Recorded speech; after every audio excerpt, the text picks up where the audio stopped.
Recording in progress. We used to have. Where did I sign? It's already signed, Shannon. It's what you said? Can I sign up for the? Derek, I see you there. Can you hear us okay? That one, but I wanted to sign in for the. I can see and hear. Yeah. For the, Hi, crystal clear. Both. the hearing Yes, and the city council meeting. yes, thank you. Check. Thank you. But this one. This is like this year. And so this is this year's, last year.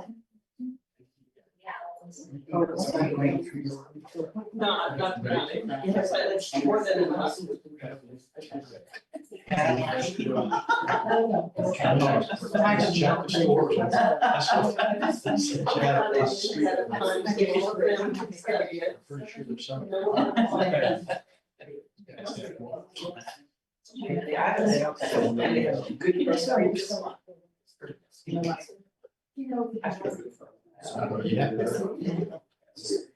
Yeah, this is for just.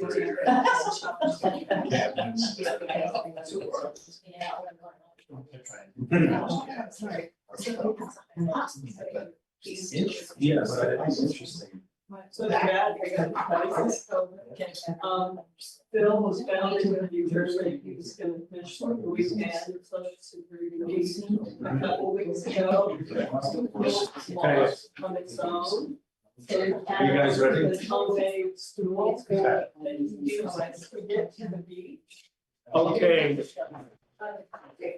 I'm calling the continuation of the hearing from last month for ordinance 942, section 6.070B, preservation and removal of trees, the GZO text amendments.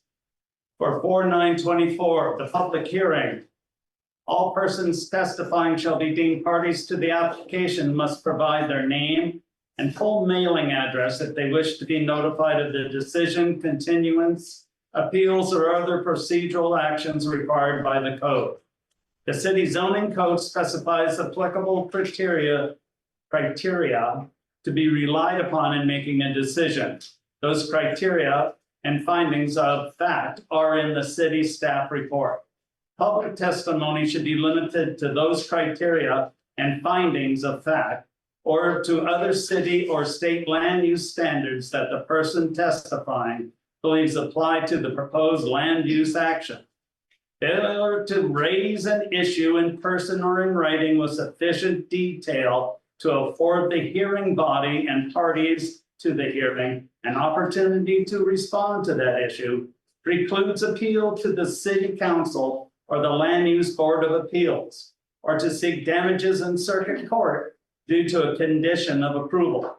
Before the conclusion of the initial evidentiary hearing, any participant may ask the Planning Commission, i.e. the City Council, for an opportunity to present additional relevant evidence or testimony that is within the scope of the hearing. The hearing's body shall grant the request by scheduling a date to finish the hearing, a continuance, to a time and date certain, or by leaving the record open for additional evidence or testimony.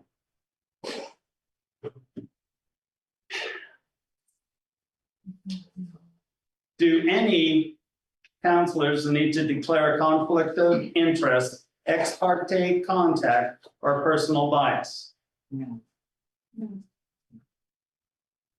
No.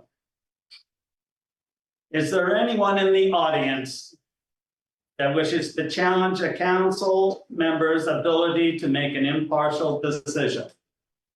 Please raise your hand. Seeing none.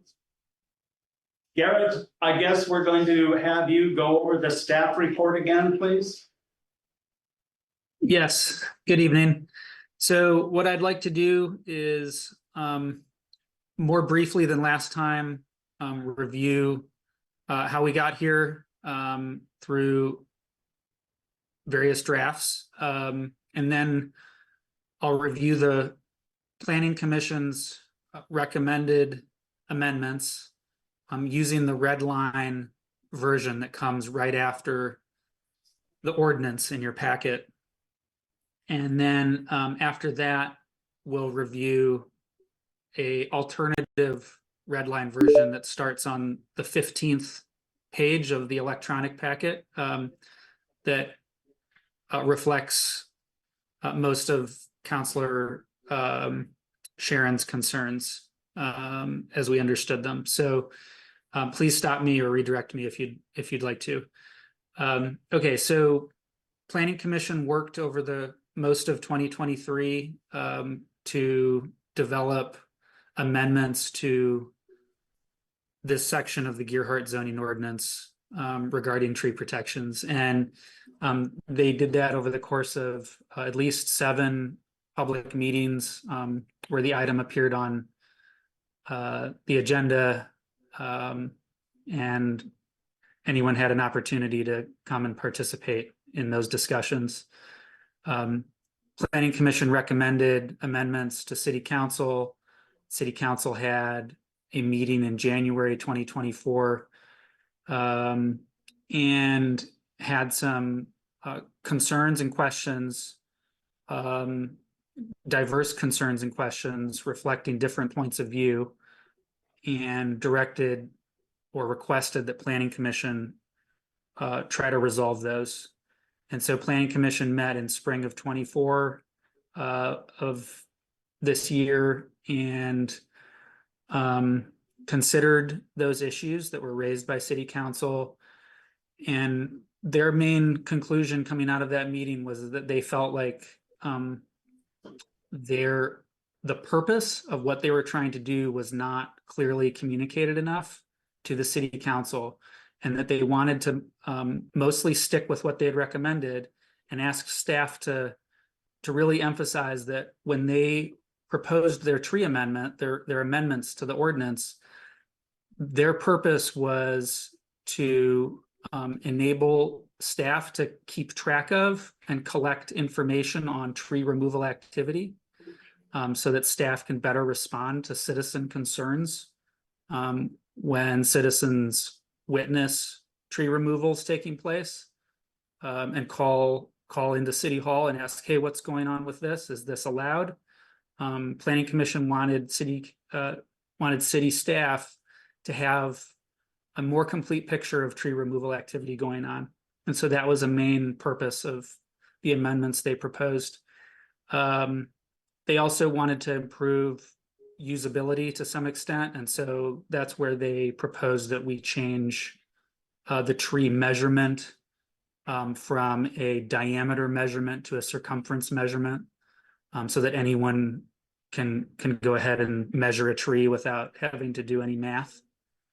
And they also took some of City Council's concerns from January regarding the removal of hazard trees, where some city councilors felt that our ordinance should not pose any obstacle or delay to someone who has a tree that's posing a hazard.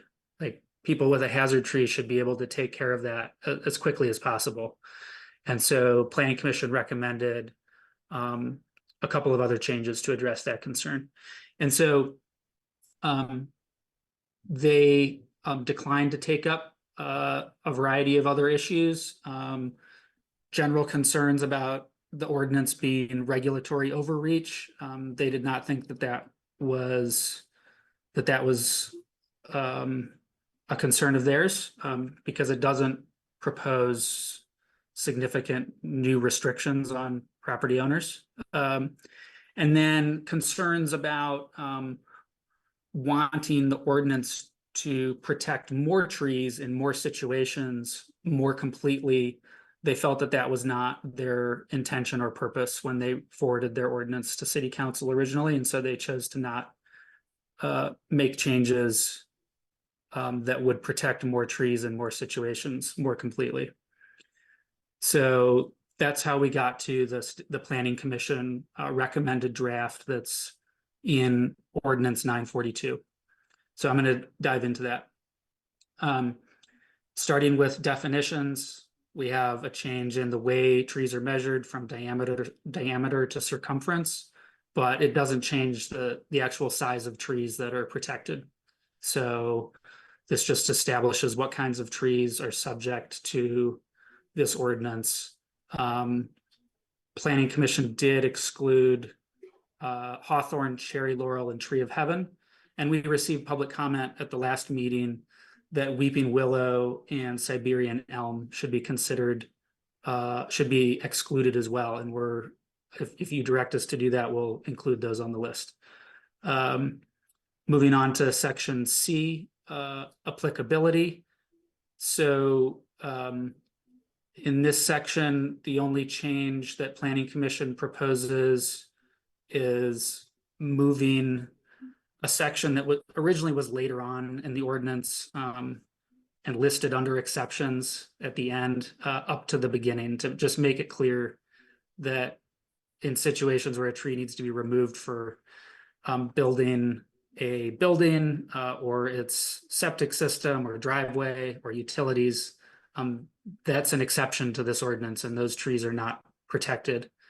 So this isn't a change from the current situation, it's just a change in where this this exception is located in the text. I think it's important to note here too that trees that are within the beach and dune overlay zone or within the freshwater lake and overlay zone are regulated, or within riparian zones under State Goal 17. Those trees enjoy greater protections that are established in other parts of our zoning ordinance. Okay, so the beach and dune overlay zone, the lake and wetland overlay zone, so wetland buffers, for example, and 50-foot riparian buffers that are established elsewhere in the ordinance. Trees are protected more in those places. Okay, so moving on to section D. This is where, if anywhere, there is an extra restriction or requirement that's being placed on property owners with trees. And the effect of this is that previously you only needed a permit to remove more than 5 trees in a year. And now with this proposed amendment, a property owner would need a permit to remove 1 tree in a year, or 2 or 3 or 4 or 5. And it establishes a different kind of permit for this set of fewer trees, 5 or less. And this permit is one that an owner can obtain by filling out a form and presenting it to city staff. And as long as they've completed the form and they're not cutting down more than 5 trees in a year, city staff issue the permit. And this proposed ordinance does not give city staff any reason or authority to deny the permit. The permit is to be issued, and the purpose of it is for city staff to be aware of tree removal activity. So so that's the change, the basic idea but behind the section D changes. For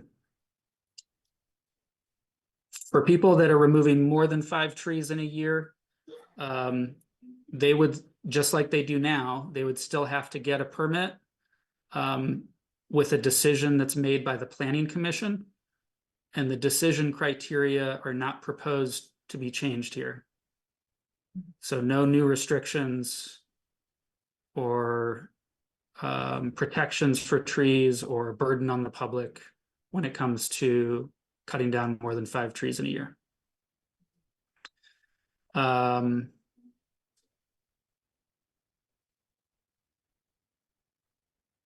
Okay. And then moving on to that takes care of section E as well. And then moving on to section F. This is where Planning Commission had recommended some changes in response to City Council back in the spring to make it so that when there's a hazard tree situation, a tree can be removed without obtaining a permit first. And a professional arborist can determine that the tree is a hazard, or if it's just obviously a hazard, staff can do that too. And the idea is to make it easier to correct hazards in the future. And the same goes for emergency septic system repairs. So those are the proposed changes that Planning Commission has recommended. And in the last meeting, we had proposed amendments from Councilor Sharon, and I can't say that what we have in writing here in the red line version that starts on page 15 perfectly represents her views, but this is what we put together is an attempt to give City Council and the public something to respond to.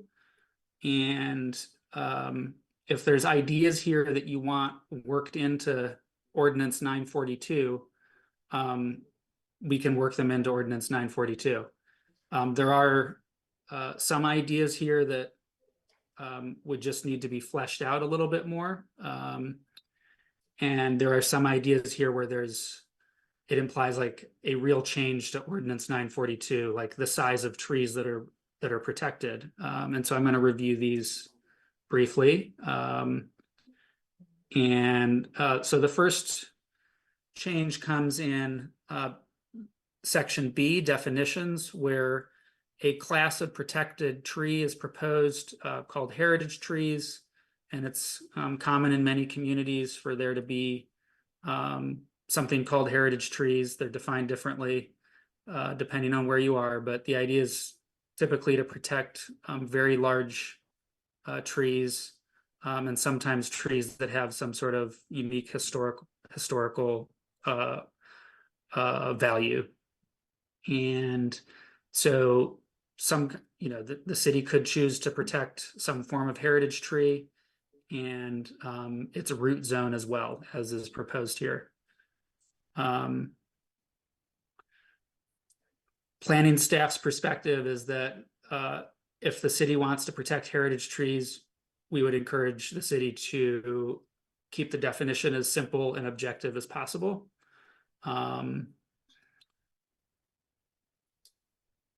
then moving on to applicability, there was some notes about protecting trees in wetlands and riparian areas, and so we added in a note here that they are protected. And if you all want to have a conversation about protecting trees more than they already are in these areas, we can talk about that as well. Moving on to Section D in terms of requirements. Part of the proposal here is that removing a heritage tree or more than 3 trees in a calendar year would require a permit by the City Council. And so there's sort of 3 changes from Ordinance 942 to consider here. One would be protecting heritage trees with a permit issued by City Council. One would be that instead of only requiring this more difficult to obtain permit for more than 5 trees removed in a calendar year, you would now have to do it for 3. And the third is that it's a City Council decision instead of a Planning Commission decision. And then in terms of the decision criteria for approving the removal of a heritage tree or more than 3 trees in a calendar year, the decision criteria are proposed to be changed in this draft by providing some more guidance on what kinds of replacement trees would actually count in the decision. So it can't just be a tiny little tree. It would have to be a tree that's at least 3 inches in diameter. And so that's another change that could be considered for ordinance 942. With or without heritage tree or a 3 tree in a calendar year or city council decision-making change. This could be something to consider on its own.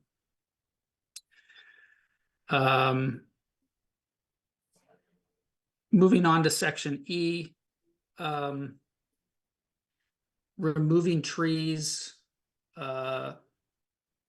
In terms of demonstrating that a tree is a hazard tree, or that a tree is diseased, and that's the reason that the tree has to be, that trees have to be removed.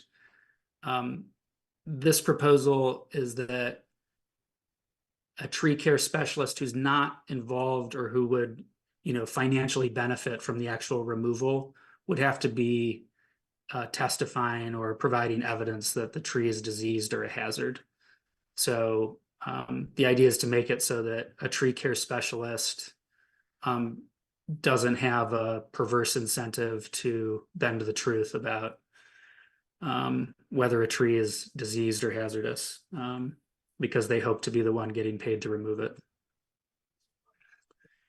All right, moving on to exceptions. A couple of tweaks here that are proposed are just that the tree that's being removed because it's a safety hazard would have to pose an immediate hazard rather than just a hazard.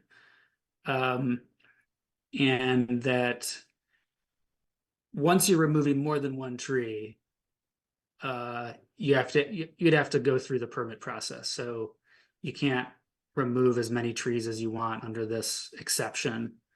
And I think from, just a planning staff's perspective on this would be that the purpose of providing owners with a pathway to remove a tree immediately without a permit is to not stand in the way of public safety, to make sure that owners can be responsible owners, and to limit the city's liability. And so if 2 trees pose a safety hazard, we think that they should be able to be removed without delay. But we can talk about this as well. And so those are the changes that we wanted to review with you, potential topics to incorporate into ordinance 942. And that will conclude my comments for now, and I'm here to answer questions as we go along. Okay, thank you, Garrett. Are there any questions for Garrett right now about the red line items? Red line items or about the document? You could ask about the whole document. No, let's go and wait until we go to discussion and deliberation for that. I'm just going, he just spoke about these red line items. If we got a question about that, let's clear it up right now. That way we can move into proponents and opponents and neutral comments.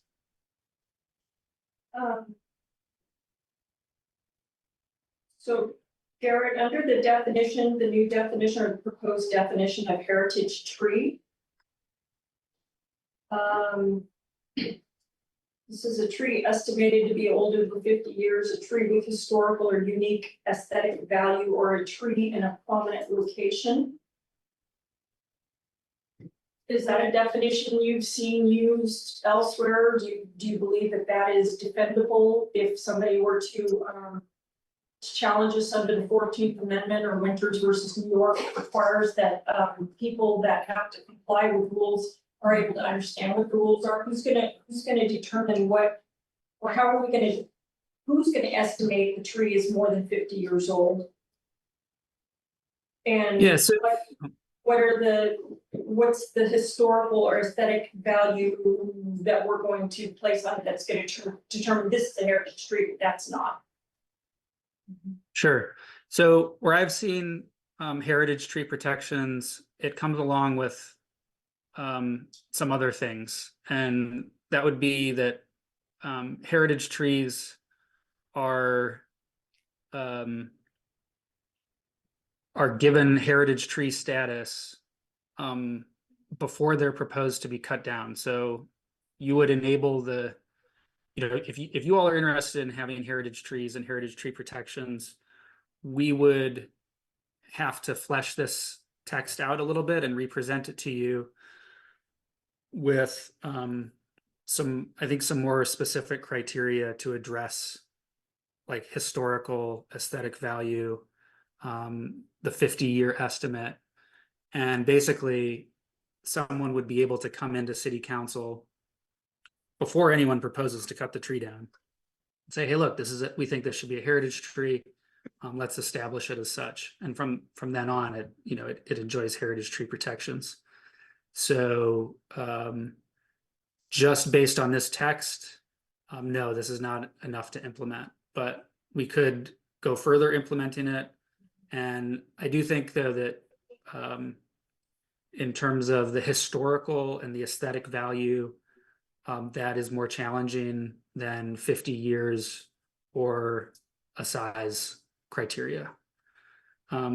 City of Gearhart doesn't have a historic district or historic protections for buildings, for example, and so it would be, I think, unique to extend that criteria to tree protections, but we can work on that if you'd like us to.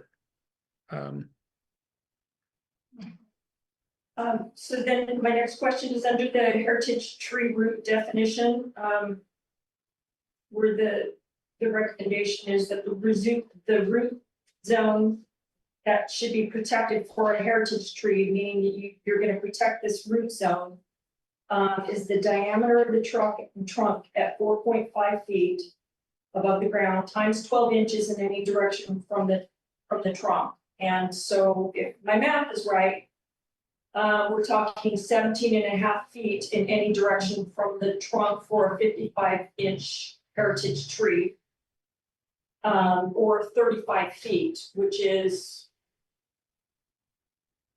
I mean, imagine the size of somebody. Give me a guess at how big this fern is.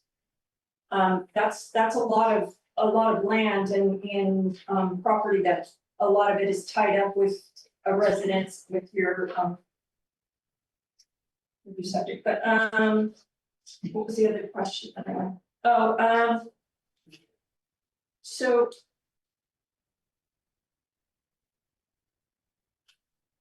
so for the dangerous condition criteria under E,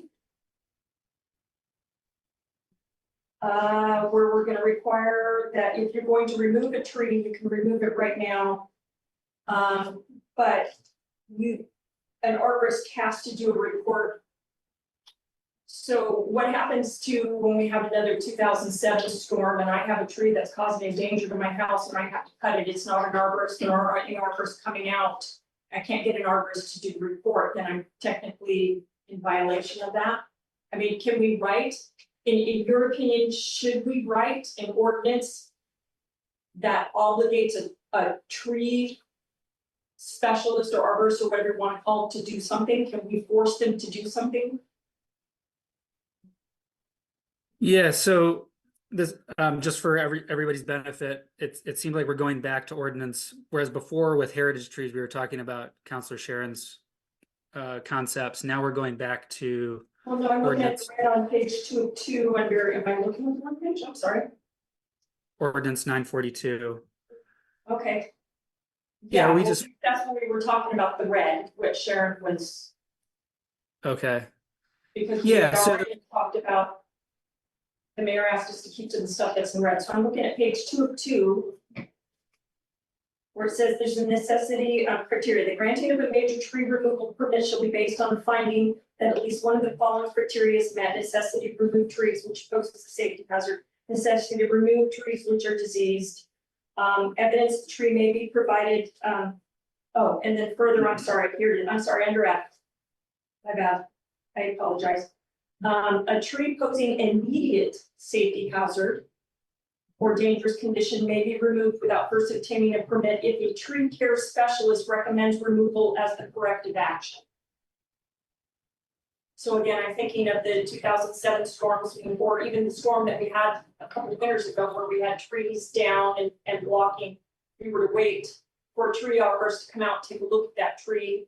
It would, I mean, a lot of what we had to do at that time was have citizens running around. They were dragging trees all over the place behind their trucks and whatnot. We were all helping each other. Right, and if you look under exception 1, you can see that it says 10 days after corrective action has occurred, you need to go into the city. So it's already covered as far as you can take care of the problem and then just go into the city and. Yeah, but it requires a tree care specialist report.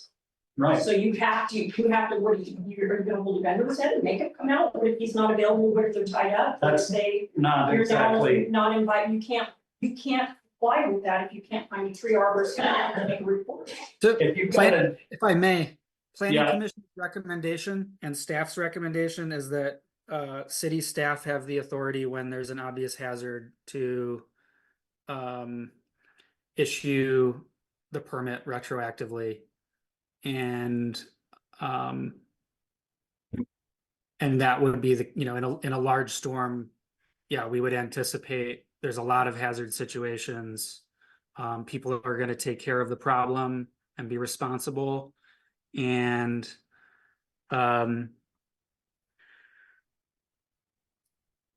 it looks like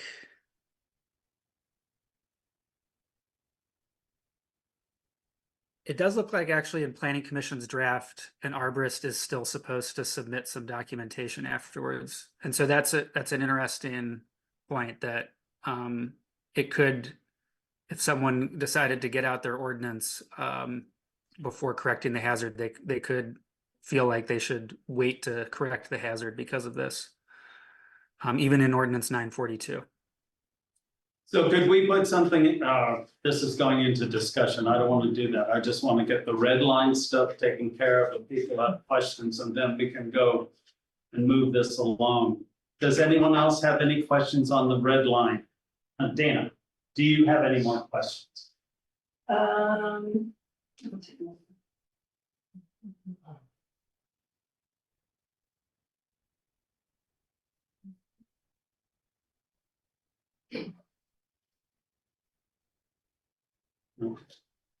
Okay, so yeah, there was no exception for the heritage tree removal. Do we need a specific heritage tree exception for an emergency situation? Yes, we would have to do that if we're So, going to have heritage We tree have to insert protection. verbiage for that. Okay. All right, Okay. Is your question? no more? Okay. I'm going to, and Peter, correct me if I'm wrong, we don't have an applicant on this, right? Right. Okay, so I'm going, and the only person who signed up is Shannon Smith. Are you a proponent, opponent, or neutral? The tree ordinance, what are you doing? Are you for it? Are you against? You come in order of what it is. I am in support of the amendments by Sharon and more. Okay, thank you. You're up. Okay. State your name and address, please. Hang on. I've got some things. Some things. Yes. This is maybe in the middle back here. So you have a chair. Or we'll do right here. Ah, there you go.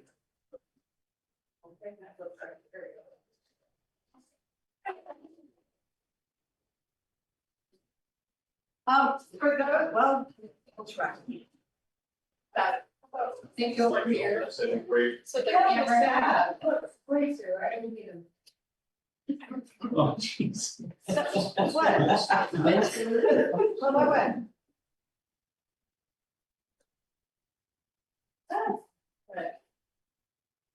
Here you go. So. Thank you. Okay. when Name and address, please, Shannon, and we'll put you on the I'm time. Shannon Smith. And I live at 774 Pacific Way, Gearhart, Oregon, 97138. Anything else? Let's see. Can we get a picture of her exhibits Okay. for the record? Do you need to put it in front of the camera? Can you hold it in front of the camera? Oh. Right again. So you may recall, Chief Como, can you be our banner white and come hold it in front of the camera so that it gives captures her? well, I'd like to read it Correct. since it was kind of interrupted last meeting. Would you mind getting Okay. So to conserve, preserve, protect open spaces, scenic areas, historic resources, natural resources in and around the Gearhart community for all, I added all, future generations. Sharon last meeting started to give a little bit more detail about this, and I felt she got interrupted, and I thought it was one of the best things I heard this council talk about in a long time, because it impacts all of us and it impacts the future. It's our legacy for the future. Imagine if the year that Tom McCall suggested we have open beaches, we have protected beaches, instead that got voted down. Oh, I want to develop out there. I want to have, everything that I want for my house. Imagine what our beaches would look like. We have a legacy here along this creek that is unbelievably precious. The discussion tonight about how big the trees are, the different legacy trees, heritage trees, part of that is covered under what's called aquatic resources special concern.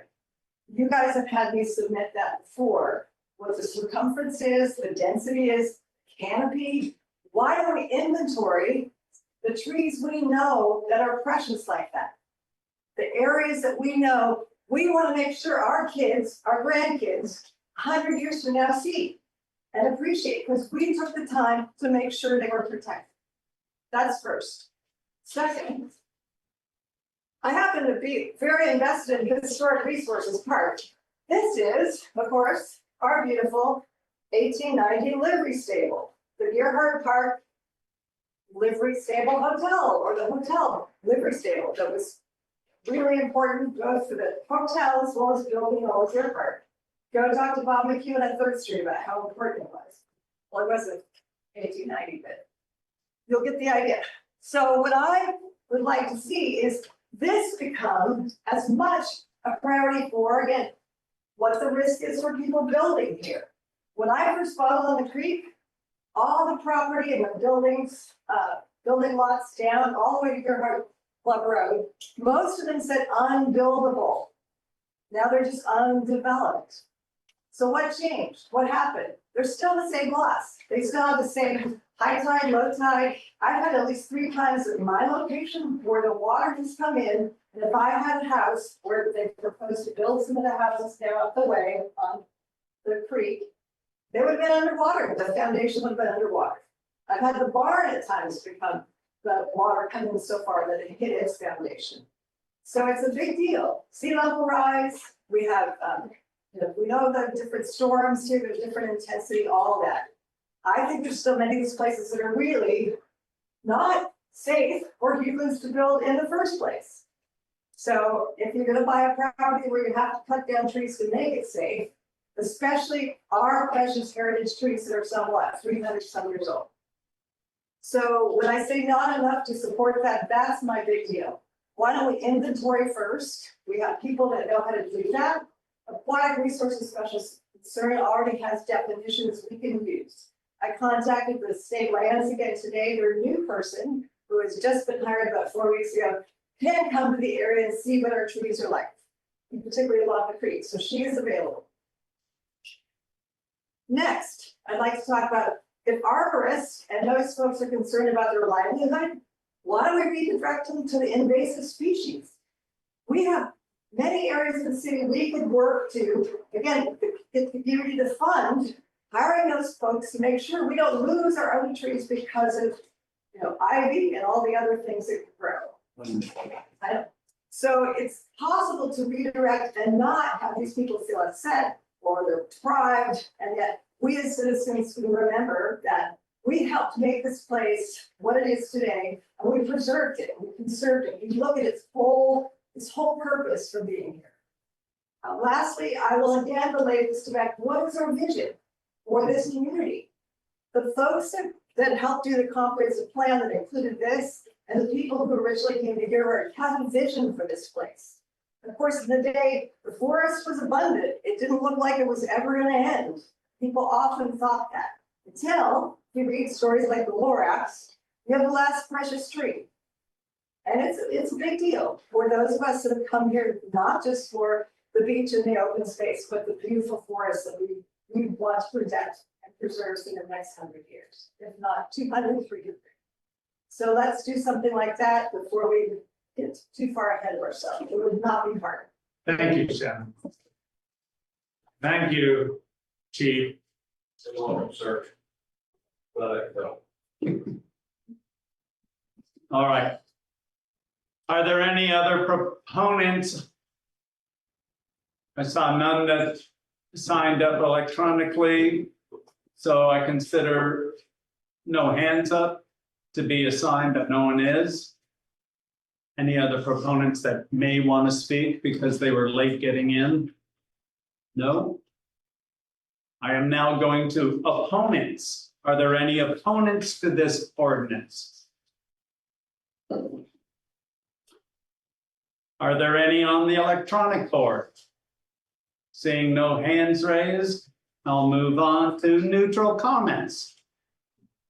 Is there anyone with a neutral comment? Pat? So Roberts, 366 North Ocean Avenue, Gearhart. I understand that some of those cypress spruce that are down along the water's edge are in fact almost protected under Oregon's riparian and tree ordinances. Many of them are 300 years old or more, and they are extremely rare, and it really is something. Really, honestly, it's a treasure that nobody talks about. Right. Thank you. Is that it? That's it. Okay. Anyone else with a neutral comment? There's no applicant's rebuttal. Okay, I'm going to close the hearing. Council's going to go into discussion. We have ordinance 942 with an addition of the red line.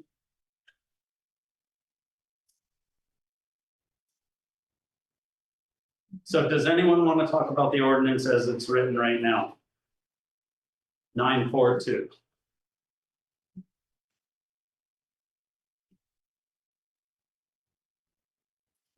Hearing no comments. Well, I'm sorry, I think maybe that's a chance, because it seems like I'm doing all the talking, but I have a question for you, Garrett, on the staff report on the proposals. On, say 1, 2, 3, 4, I guess it would be page 4. If you're looking back from the very beginning page of our packet. And at the top, it says the permit process will require additional unfunded staff time. So this is where you did an analysis of what it could cost the city or the impact on staff. Yes, Are you with me? yes, Okay, so reading through this,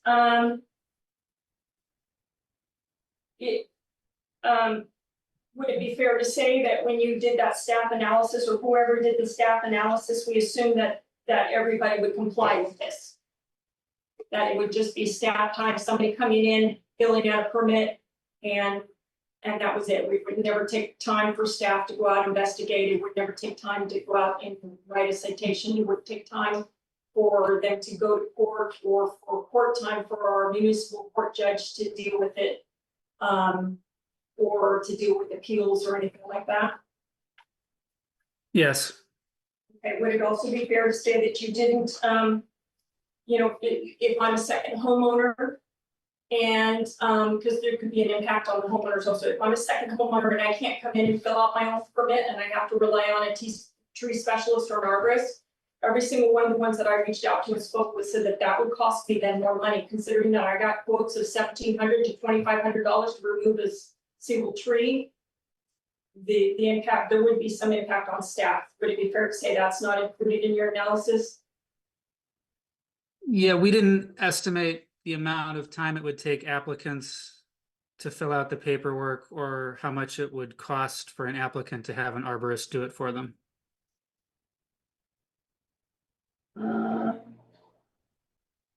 Okay. We do, the permit application would be about 1 page long. And have you reviewed Deanna Mansell's suggestions to massage the invasive species? I mean, when initially in January, I had concerns about invasive species not being included, and it went back to the planning commission, and I appreciate their effort to identify trees that we thought were invasive, but to me, the very definition of an invasive tree is a tree that doesn't belong here and it pops up unexpectedly and then causes problems. So I wonder if by locking ourselves into just 3 trees or 4 trees or whatever number of trees, if that could be a problem, or we should, if you would recommend doing something more like what Deanna recommended, which is where we say this is going to be our authority. We're not going to just guess, and we're not going to just, you know, it's not going to be our wins. It's going to be something defensible. Somebody who's a tree expert is going to say that that's a tree. That's invasive. I think that's okay. Yeah, I was thinking we'd just name the trees and add weeping willow and Siberian elm, but if you want to open it up to ongoing interpretation informed by an expert, I think that's totally valid. No, that's not what I'm talking about. What I'm saying is, what I prefer not to do is change the ordinance every time a new tree pops up.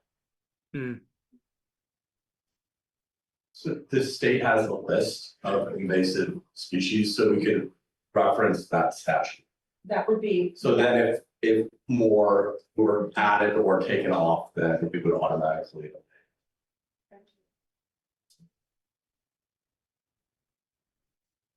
I think that's a great idea. Go off the state tree list. Okay. We'll do that.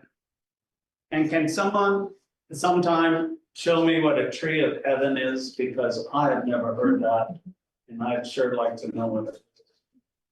Because I'm just, Google it. No. Can I say something, Carrie? not at this time. Okay, You can do it, I'm not signed up. You asked the question though. right. I just asked if you can show me more. It's, There isn't one. is this a joke then? I looked up the tree of heaven and they have not found the tree of heaven anywhere on the Oregon coast. It's mainly along the Columbia River and in the Portland area. Thank you. But so it's not here. So if Okay. you haven't seen one, it's because it's not here. All right. Thank you very much for answering that simple question. Yeah. Gosh, I mean, I have 2 more questions.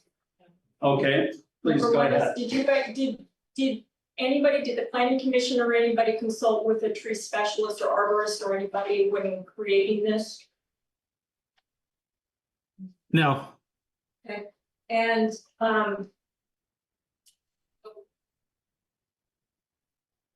yeah, I'll leave it at that. Okay. Okay, Are we missing a comma here between common hawthorn, comma, cherry, laurel? I've never heard of cherry laurel. neither have I, but you know, Is there a comma supposed to be in there? I can't answer the question. I'm not a tree specialist. I don't know if there is a cherry laurel.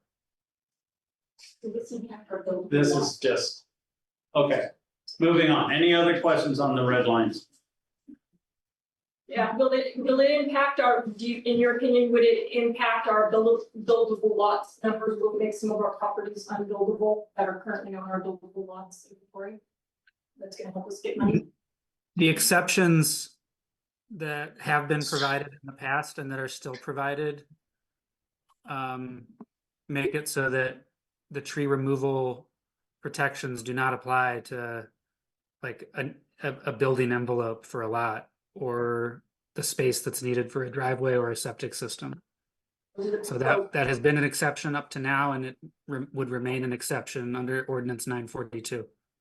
Well, I think we would have to write a specific exception for the heritage tree thing, because if we're gonna say that those are protected and can't ever be cut down, that could make a lot of properties unbuildable. Yes, I have a note that if you all direct us to develop a heritage tree program, that we would need to include exceptions in those cases.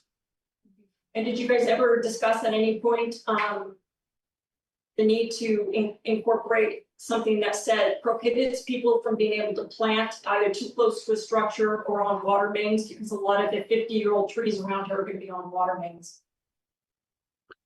I don't recall if we discussed that at any length. I don't think that we did, and it wasn't, again, really that wouldn't really be aligned with what the Planning Commission was intending to do with their proposal. Although absolutely a public purpose and valid concern there if you all want us to address that. I hate for us to protect them. So anyway, I'm a little bit back.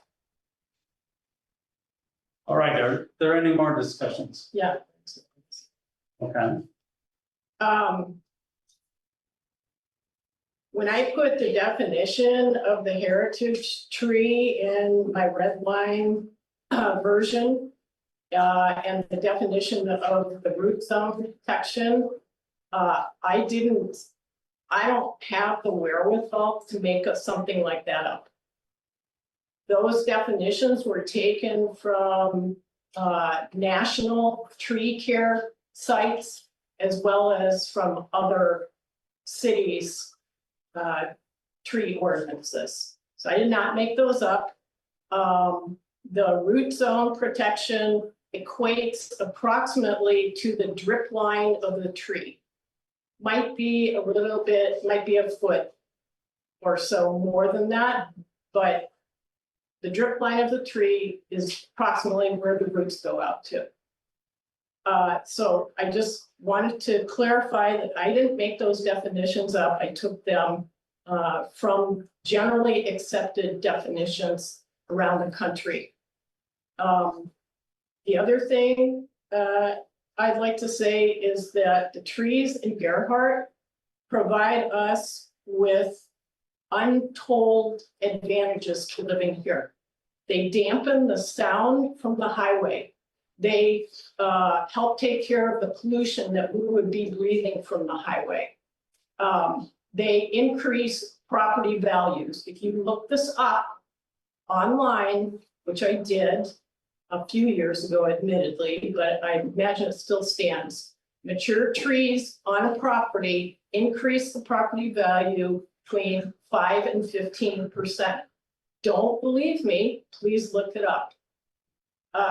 So lastly, as I was saying last time,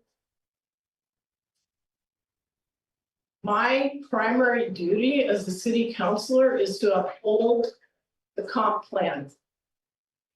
And I feel that what Shannon put up, which came from the comp plan, is a very important duty for me as a counselor. And that's one of the reasons why I'm bringing this all up. I mean, I'm not making money from this. I have no, financial gain in this.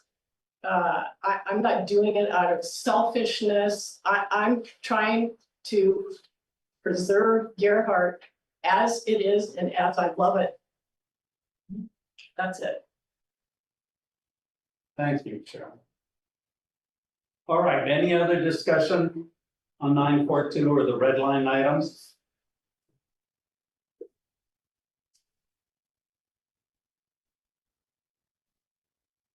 Are there any changes to the red line items, or does someone want to make a motion? I can't do that now? Why not? Has to be on the agenda.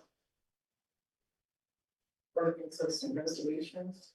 Oh, that's when I do. I'm so sorry for even opening my mouth on that.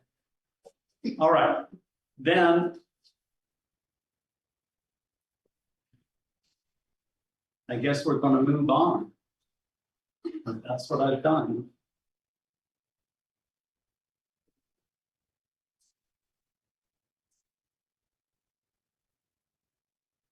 So excuse me a minute while I get the other set of papers. You have to close the public hearing. I did close the public hearing. Thank you. All right. Now I'm going to open the city council meeting, 7 o'clock. Is there any declaration of conflict of interest? No. Thank you. I have none. All right, I would like a motion to approve the public hearing and regular meeting of the city council for Wednesday, August 7th, 2024. I move that we approve the minutes of the City of Gearhart public hearing and regular meeting of the city council on Wednesday, August 7th, 2024. I'll second. Second. Any discussion? All those in favor say aye. Aye. Aye. All right. That's done. Now I would like a motion to approve the notice that we had an executive session of the city council on Monday, August 12th, 2024. I move we approve the notice that we had an executive session with the city council on Monday, August 12th, 2024. I'll second that. Any discussion? All those in favor say aye. Aye. Aye. Okay. Moving on. To the special meeting of the city council on Wednesday, August 14th, 2024. I'd like a motion for approval of minutes. I would make a motion that we accept the special meeting of the city council Wednesday, August 14th, 2024. Can I get a second? Second. Any discussion? None. All those in favor say aye. Aye. Aye. Am I missing anyone? No one else is up? Aye, I'm sorry. I'm sorry. Did we get everyone that time? Okay. All right, going on, planning commission meetings. Anyone got any questions for Chad over that? They are very comprehensive. I am very happy to see the change in their delivery. I have a question. Yeah, this is very nice. Very nice. I do have a question. Page 5, under proposed amendments. It says response to checklist, initial draft amendments have been proposed to address the deficiencies. My question is, who has proposed these draft amendments?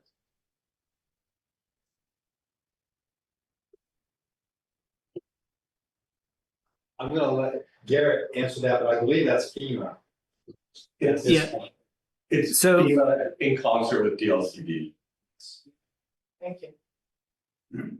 Yeah, and we're gonna try to address those requirements along with the upcoming FEMA biological opinion related requirements that we're gonna have a work session on later this month in a combined manner going forward. So we introduced this idea to Planning Commission, but What's gonna be coming will be a change from what you see there in the minutes.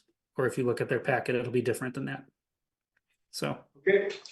Garrett, you said combined work session. Are you talking council and commission? Chad, is that right? Are we doing a joint work session? That's what we thought. Right now, we're going through staff and trying to figure out some dates that'll work, and then we'll bring those dates to you, but we would recommend that we do a combined work session. It's gonna take both groups to work on this project. Right. So it would be good to have an educational experience with Garrett, maybe some others, to get us all up to date, talk about what we do need to do Okay. as a city. And are we going to be discussing the Pickham? Yes.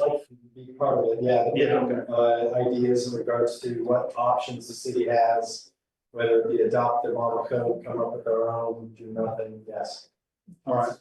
Stop everything, that's another option. Stop everything. Stop everything. That's an option for other states, that's not an option for. Copy that. Right, okay. I have nothing to report. Except for I had a great time in Montana with my grandkids. And family members. Mostly my grandkids. Council reports, Preston, We didn't have, they canceled the work session last year. So, This week's meeting with Koch Group was canceled for lack of agenda items. We're still working through the process to find an architect. I'll have more to report. today or? Yeah, during my update. Okay, That's all. all right. Rita, Well, I went to this month's meeting of the Suffolk Regional Housing Task Force, and I apologize because every time I report on it, I will report what they're doing in other communities, like Warrenton and Seaside, and I never have anything to say that what we're doing here in Gearhart. But I did get to see a presentation of the affordable housing that was going up in the old Seaside High School over there across from the food bank. And it was really a nice looking proposal. And I also, being at the food bank and right next to us is the homeless camp, Esperanza Village. And every week during the summer, I can see them improving. So now I think it's complete. Maybe I don't know if the chief knows if anybody's moved in over there, but it will help alleviate some of the homeless crisis that our community is seeing, so that will be good. So that's what we talked about.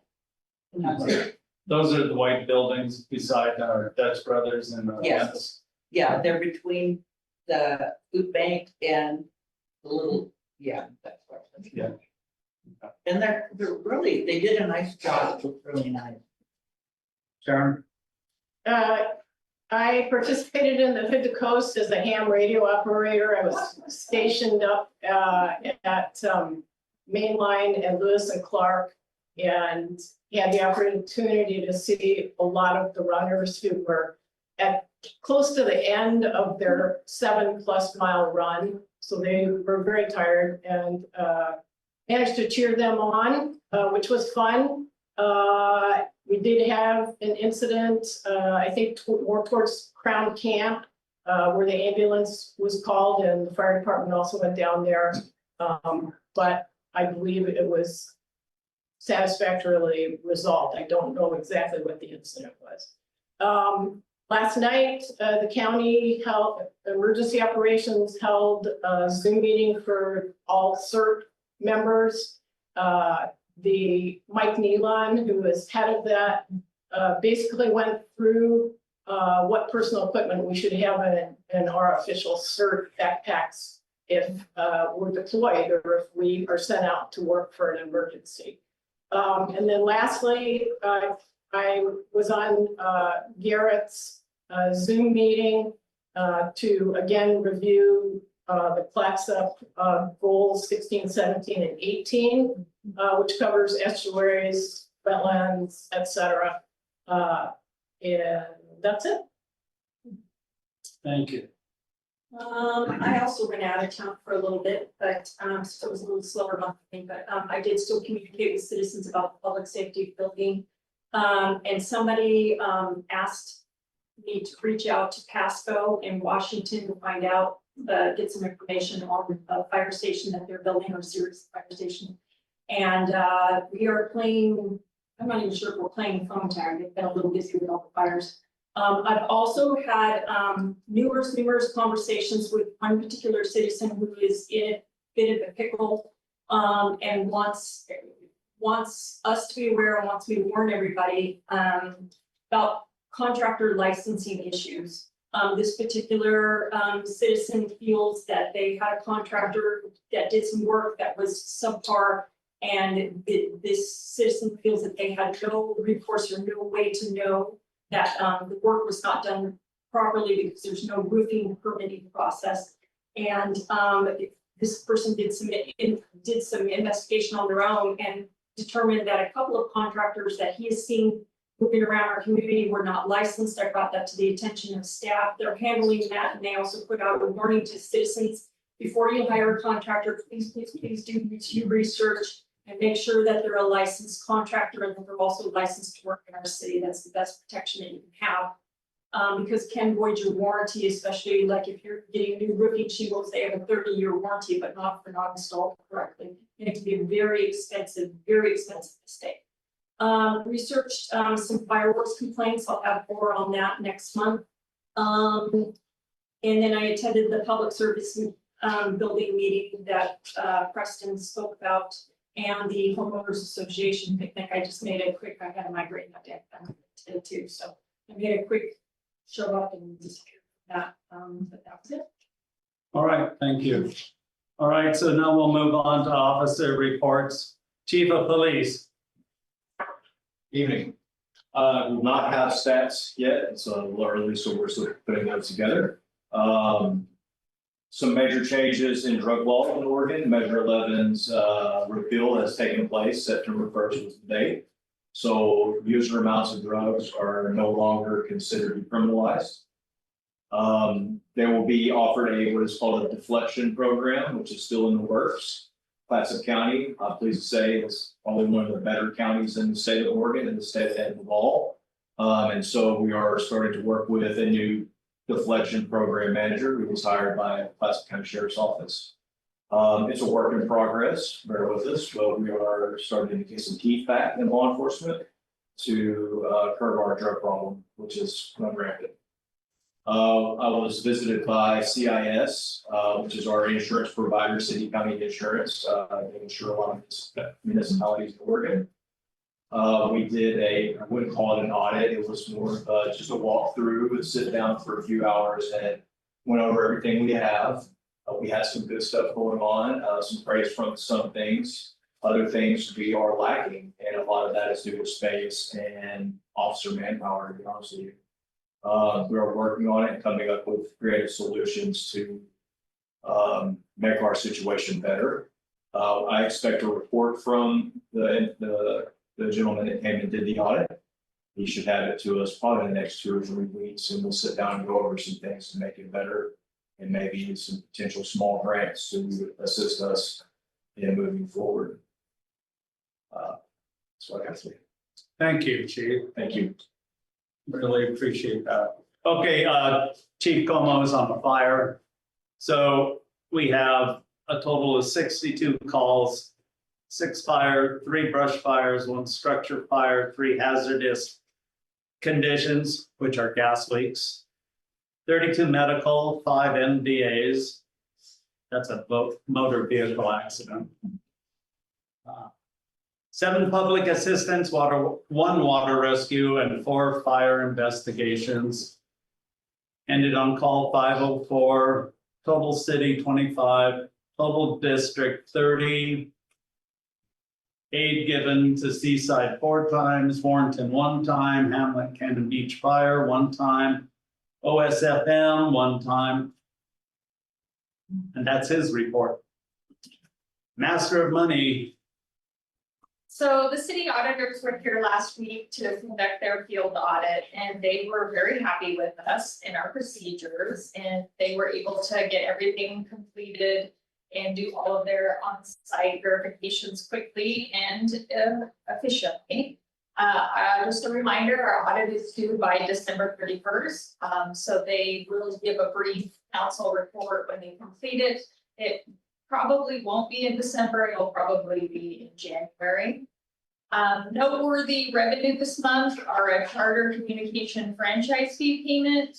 Our marijuana quarterly tax payments came in. Conflag mobilization payment for a conflag that our fire staff had gone in July.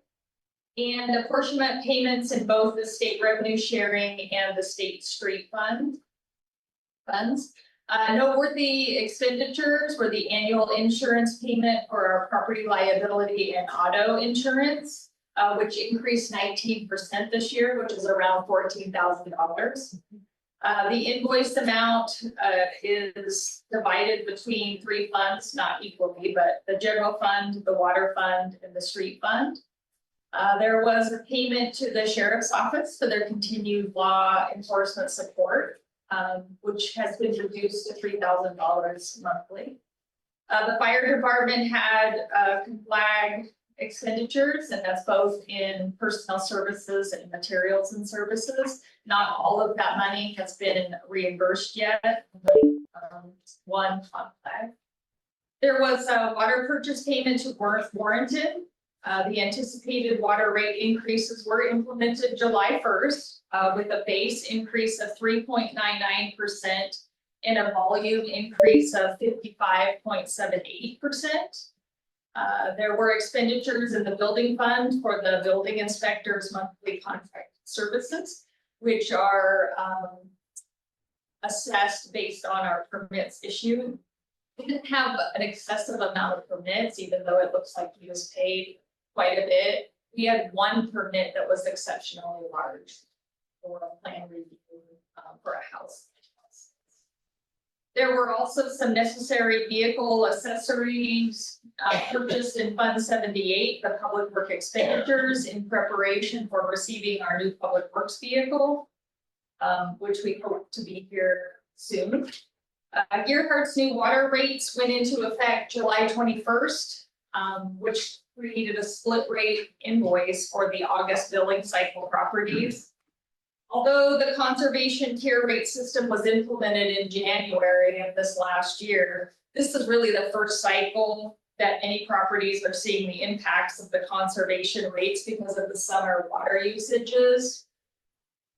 The goal is that the implementation of the tiered consumption block rate system will encourage water conservation. However, some high water users have expressed concern over what they consider to be a punitive reason for maintaining green manicured landscapes. So you may hear some complaints.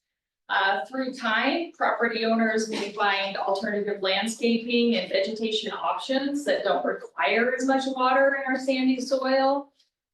And because with our state limited water resources and a water agreement that caps water purchase usage, conservation is a priority for us. So that's one of the reasons we implemented it. So hopefully we'll move past some of the pain. I would also like to thank Angelina Torres and the building department for requiring contractors to verify their subcontractor for compliance, kind of like Councilor Lucas had mentioned. The building department is also encouraging homeowners to verify their contractors and subcontractors through the CCB to ensure that they hold active licenses, workers' comp, liability insurance, surety bonds, and other potential required certifications, as well as ensuring that they have an active City of Gearhart business license. One of the things that really came to light from the gentleman that Councilor Gould was talking about, he has done extensive research talking with different state agencies and departments.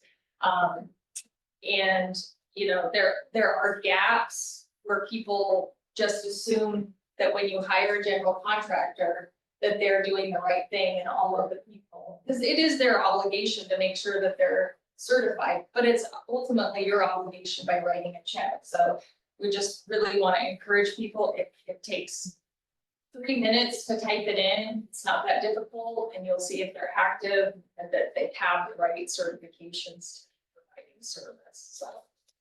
And just to clarify, the city can't recommend people to you, but they can tell you whether they're licensed here, and they can help direct you to the research and the information that you need. But we wouldn't take a position on who you should hire. Because our building software does require that you have an active business license. But when you're the general contractor, what we have found is that many of the subcontractors were not being listed. So we did not know there was a gap between them out there working.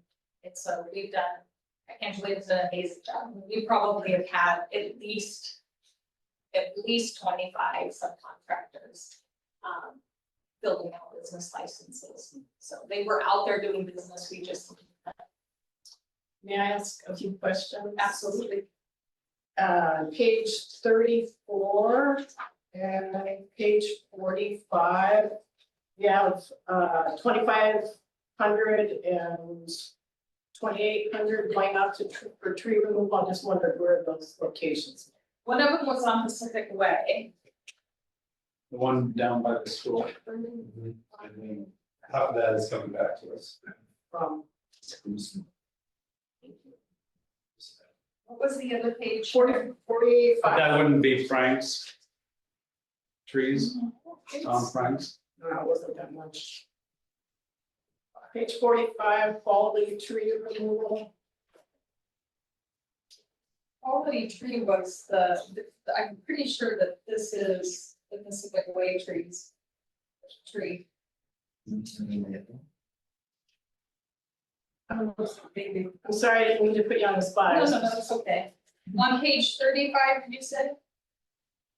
34. 34 was Big B. So big. I remember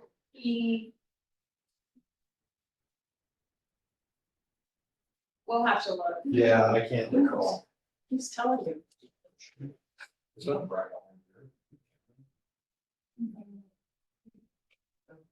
I'll have to go back and look. Okay. Sorry, I'm drawing a blank right now. Okay, second question is, payments to CIS.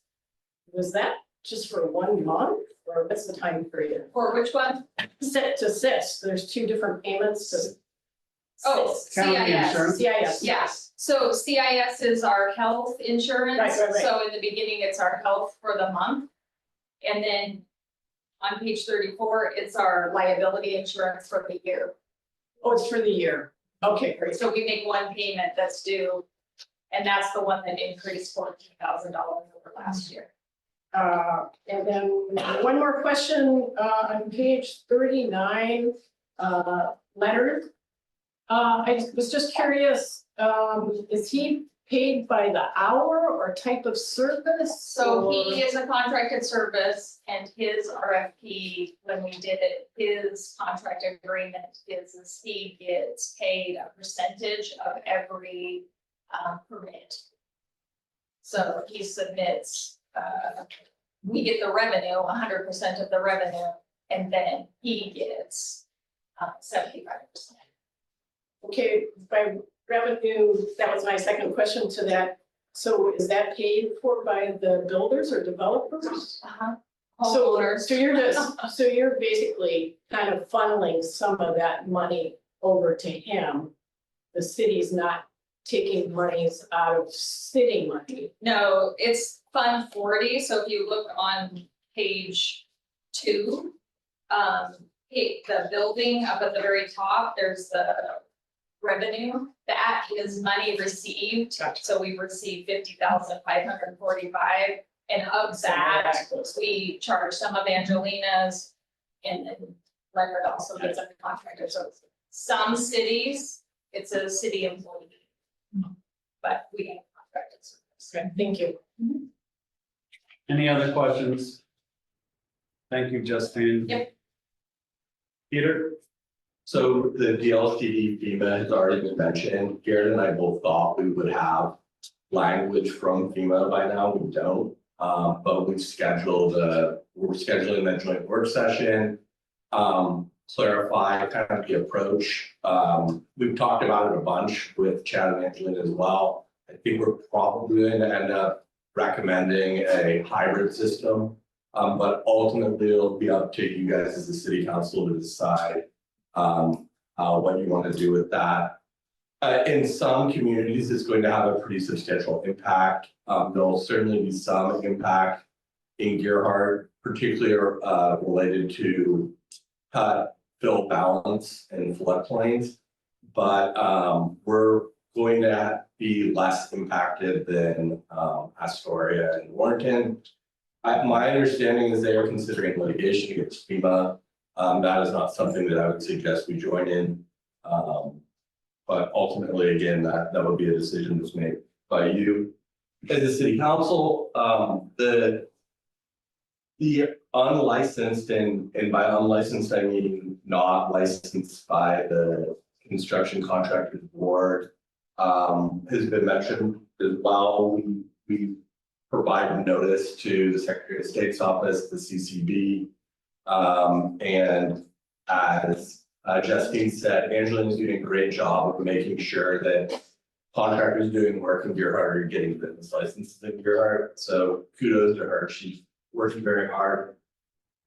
We have a couple of projects that I think are coming up. One is going to be fees associated with fire services that are not per a configuration, but rather like hikers get stranded somewhere, and so we have to send a truck, things like that, to make sure we're recovering our fees for outside of the jurisdiction responses, because that's taking resources out of Gearhart to somewhere else. So I've looked at a variety of cities and how they've done it. I think I'm going to recommend, we're a little less aggressive than Gresham, but who's very aggressive, but I think I have a good understanding of the range. And we'll have some conversations about that. Planning Commission is interested in looking at SDCs. Chad and I and Garrett and Angelina will be involved in this as well, are looking at that issue. There's a new Supreme Court case. It's called the Sheets case, Sheets with the TZ. And I'm recommending to all the jurisdictions I represent that we look at SDCs and that SDCs be updated on a regular basis to make sure we're actually capturing the costs. So now, as we're talking about all these other fees, might be a good time for us to do that and just make sure that everything we have is current and legal and supported by actual costs and fees. I feel like I'm missing one thing, but it is, other thing I'm missing is that we're going through the housing needs analysis, buildable lands inventory right now. We've got preliminary data. I'm not completely happy with the accuracy of the data at this point.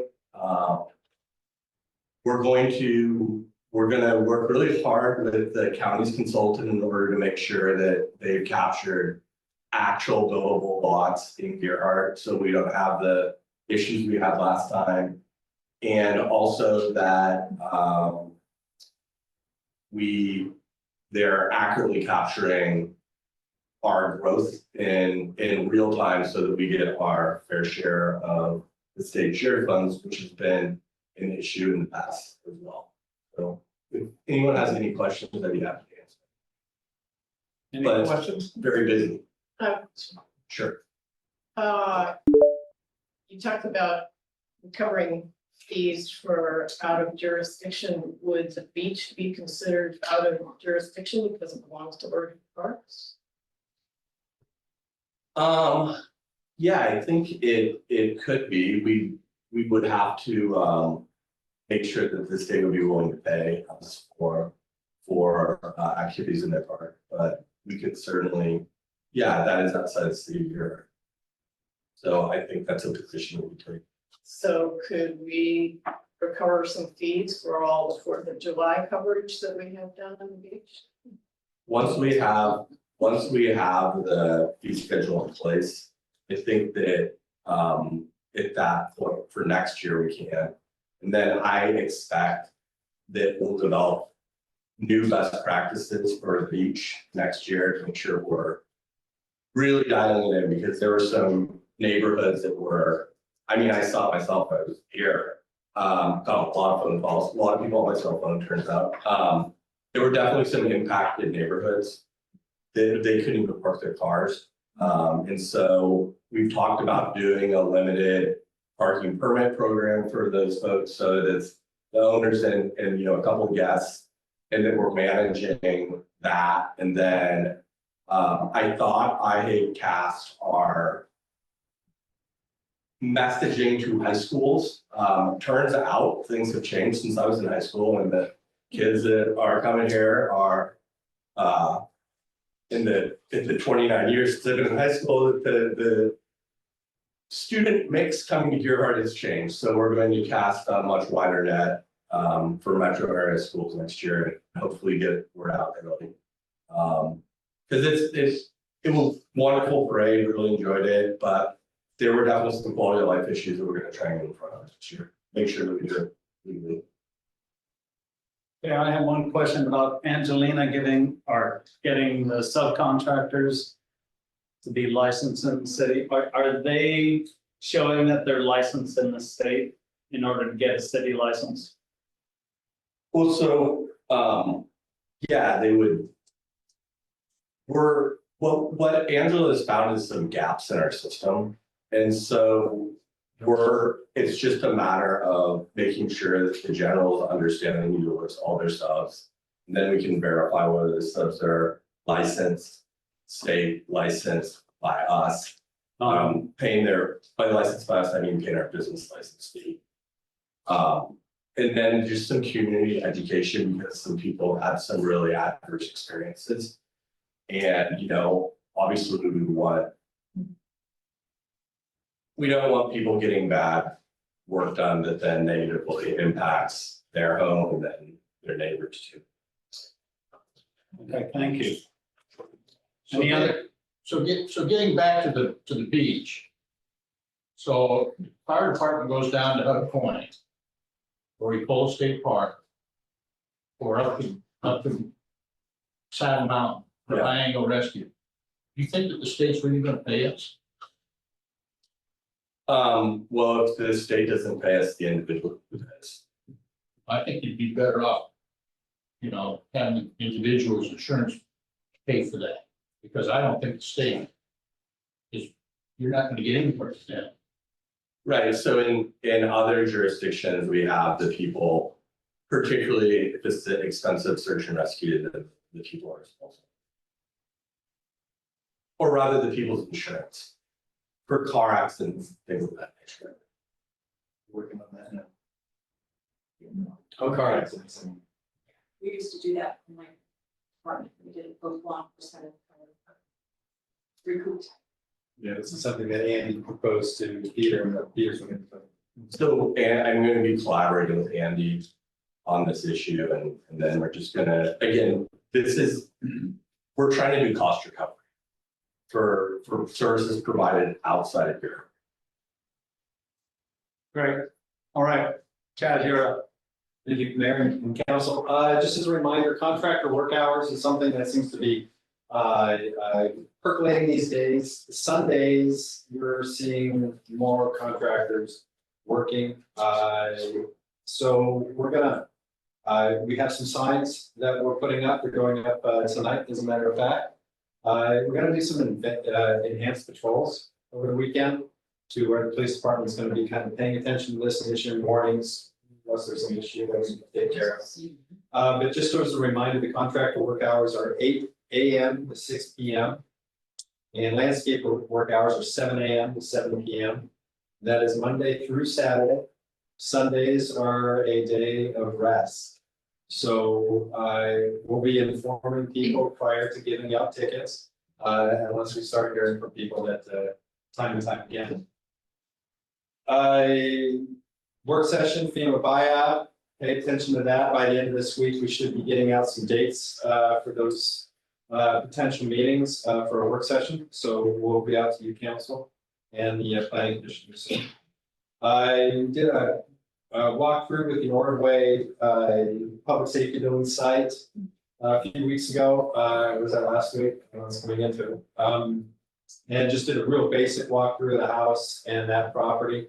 Nothing more to add on that. It was an interesting walkthrough, and from then on, the next piece within the emergency or the public safety building is to look at hiring an architect to help us through the next phase. And that phase is happening. The 7-member RFP selection committee met a few times. We went through all of the proposals. I think we had 8 of them from all of the different architect and engineering firms around in the community that has past experience with this type of work. We through a process that we used for scoring that was simple, yet it took a long time. We found the top 3 architect and engineering firms that we were interested in interviewing further. And so next Monday, from 10 a.m. to 3 p.m., we'll be interviewing those firms as a group. And then from there, that group will take a look at those interviews, potentially propose an architect and engineer that would work well for our situation, and then bring that to the city council in October city council. And then from there is the city council's decision. We'll provide you with the information and what we learned about these folks, and then you'll help us make that decision. We had the town hall, it went well. I've got some pretty good reviews on that town hall. After we hire or look at hiring this architect and engineer, after that, then we will begin the process of community meetings, more community meetings. And those community meetings will be used to consolidate thoughts on the station, the size and needs. Community will help us with that. And then we will be working with some assessments that the staff has been doing. But again, no size or location has been determined yet. This is going to be a public process, and that is moving forward. I also attended some buildable lands inventory and infrastructure meetings, as Peter was talking about. Kingston insurance meeting was pretty interesting. I think all of us will start seeing our insurance rates go up, and the city is no different. I don't think these insurance rates are necessarily due to any issue that the city has. We're pretty accident free, and we have a safe working group here. This is seems to be happening across the board in most insurance infrastructure. We had special council meetings. I attended the Oregonians for floodplain development, FEMA buyout coalition meeting. Peter was talking a little bit about that. Probably something we're not going to get into, but it was educational. We submitted a Pacific Court property donation letter request. So looking at that. Working with the community on our safety remodel. We did finish the tennis and pickleball courts. So that was finally done. We had some people chomping at the bit to get into those pickleball and tennis courts. Turned out really nice. We are missing some small square pieces that we use to protect the courts from the nets and doing any damage, but we're going to buy some new ones. But if anybody knows where they may have, please bring them back. Code enforcement, but lots of, we've been busy there. Unlicensed contractor has been reported, multiple tree checks, septic checks, contractor work hours, and that sort of thing we're working through. But at this point, that's what I have to report. Yeah. So the meeting with the cost group, when you meet with the potential architects, the architect selection committee will select an architect to bring before this, or the proposed architect before the city council. And then the city council will vote. However, if I can't compare them to the other architects, how will I make a selection? I mean, will I see the interviews and the proposals from the other two architects? Or will I just have to take the proposed choice and say, okay? No, Jesse from the Clash Group will put together a report based on what we learned in our interviews and present that information to you. I think that for the most part, we're gonna give you the three to choose from. We may make a recommendation of who we think might be best based on our research. So you'll have all the same information. Is this the same Jackie who said that she would speak to every city councilor and does not? And I'm going to take her proposals. That'll be interesting. Thank you. Thank you. What are the safety remodel ideas you're referring to, the police department? I'll let Chief Josh Gregory talk about that. So in the police department, as you know, we have very limited space. We have some evidence collection issues that need to be cleaned up. So we're gonna be doing a remodel to move our office around and change it to the better. One of the ways we're gonna do that is to tear out the big wooden box that's in there that's not really that useful anymore. And creating more space with that to add more modern and more efficient storage capacity. We're also going to be moving our office from where we are into the side over here and building a false wall between it. Because of CGIS, which is the criminal justice information sharing system, we can't, that's why no one's allowed in that office, is because you can't, if you're not cleared, you can't go in there and see confidential information. So we're going to utilize the side over here as our office space that we'll be working with our desks. The door over here will get a metal cover in front of it that will keep it from, it will no longer be public access. Public can access the police department from the front of City Hall when they need to reach out to us. That door will remain there as a egress, fire egress, but it will have a cover on it, and that will be our office space that we use. Out in this area here, we're looking at putting a table out there so that it's a small little table. If people want to come and speak with us, or we need to talk to people, it's a nice area that we can sit down and speak with them. Thank you. And then Chad, the house on the Ordway site, is that in usable shape or? Hard to say. I really, it depends on what the ideas are. I do know I talked to it's a nice house. It is. And it's got some good open space to it. But in order to be used for critical infrastructure, it would have to be heavily remodeled. And that would be for police department and or fire department where we utilize that space for that. But yeah, really, we won't clean it for any other use at this point. But the architects will help us do that. We could use it for equipment storage for public works and whatnot, and it's existing. The property itself, yeah, not the Because that's house. not essential. That's not considered essential, and we'll have to upgrade. So you're saying that house is going to be evaluated as far as what would have to happen to it to make it usable for us? I'm just trying to. Potentially, or if whether or not that house should even stand and or be torn down, and if the community picks that as a site for the public safety building by chance, then we would have to look at how all that would work. But I'm not sure yet. That's something that you folks will be involved with throughout the process.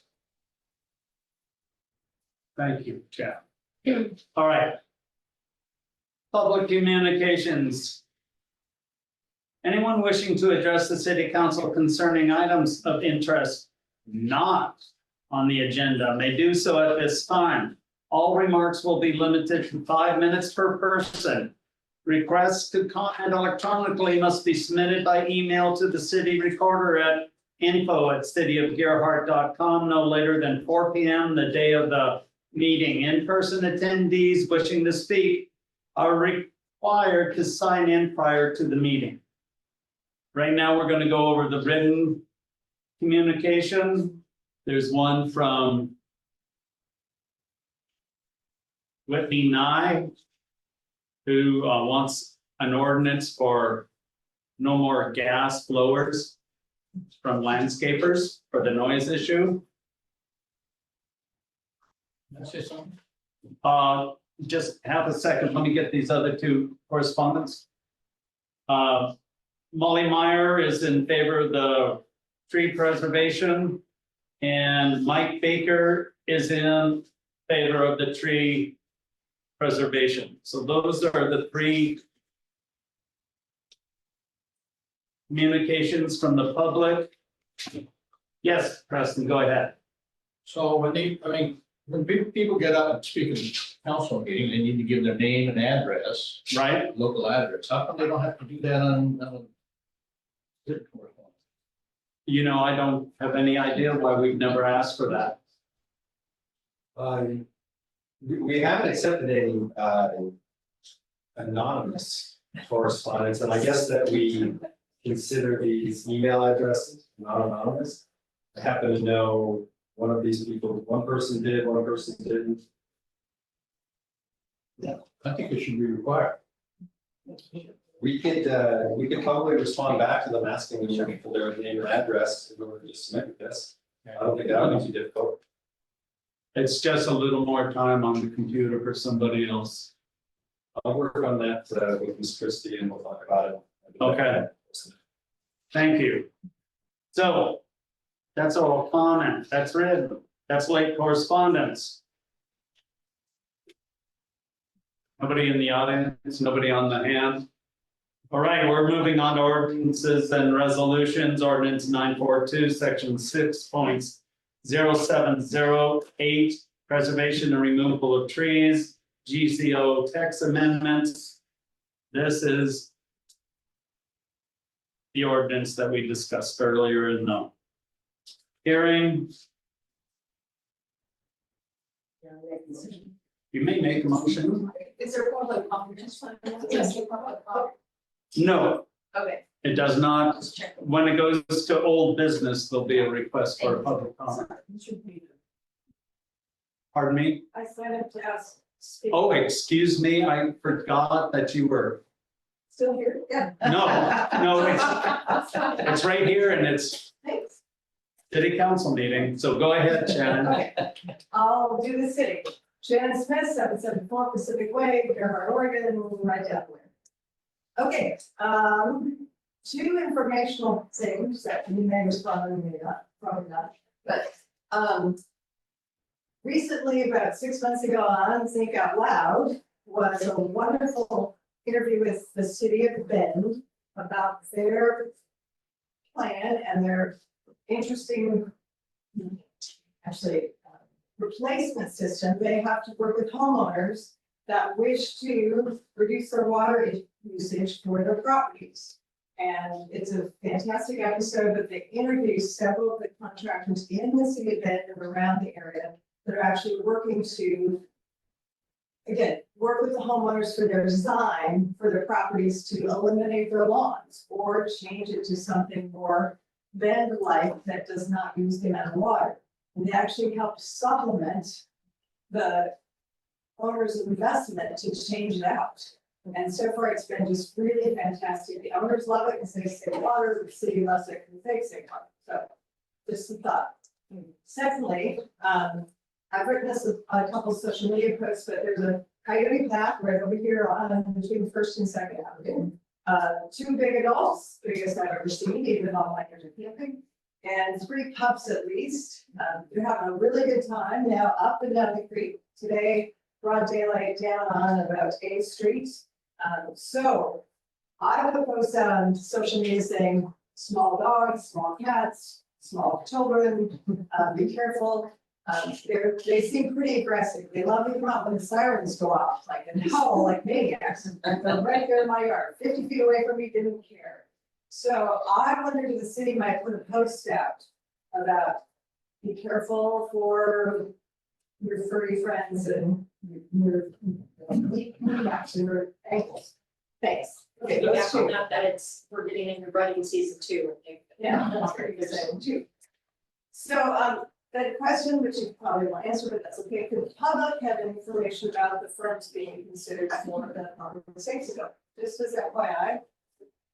So what about them? What do you consider? Any information about the firms being interviewed for the public safety?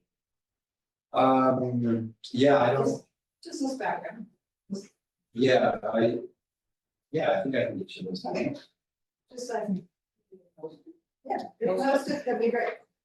And then citizens can learn more as you go about.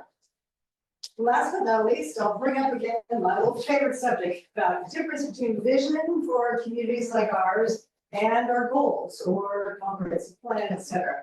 I brought tonight, so my computer didn't like the number, but it has not given me enough, so I'll supply more. Particularly two statements. I think I mentioned before the vision from City of Seaside, which is not quite what I'm getting at, but I also brought one tonight for the city of Bozeman. And Bozeman, Montana, and actually Big Sky, Montana, use the same firm. And what you'll see here is a couple of things that I think are really interesting. They talk about, again, the feeling of a community. So they talk about engaged community, an innovative economy. They look at diversified and innovative, creative ways for the community to get income, and maybe not commercially, but other ways. A safe, welcoming community. We embrace safe, healthy, welcoming, and inclusive character of our town. A well-planned city, a creative learning culture, a sustainable environment, protected environment, high-performance organization, and ethical conduct for the city leaders. And again, I'm not throwing anyone who isn't doing these things, but it gives the communities I've seen, like McCall, Idaho, Bozeman, Big Sky that have done this, have got a renewed enthusiasm from their citizens for not just the old comprehensive plan, but really what the mission is for the future of the city. And it gets people really excited feeling from young to old about what do we got, what do we want to be remembered for our children's history, as well as for the communities around us. Why is Gearhart different? Why is it special to live here, be here? And it brings it to life. So that's my thought. The firms that they did hire from Montana cities, I have the resources for, and they're just wonderful. They facilitate it for your community if you like. So I'll send these over and you guys can take a look at yours. Well, we are. Dana and I both attended a strategic planning and visioning seminar from LOC down in, was it Newport? Yeah, and people. Yeah.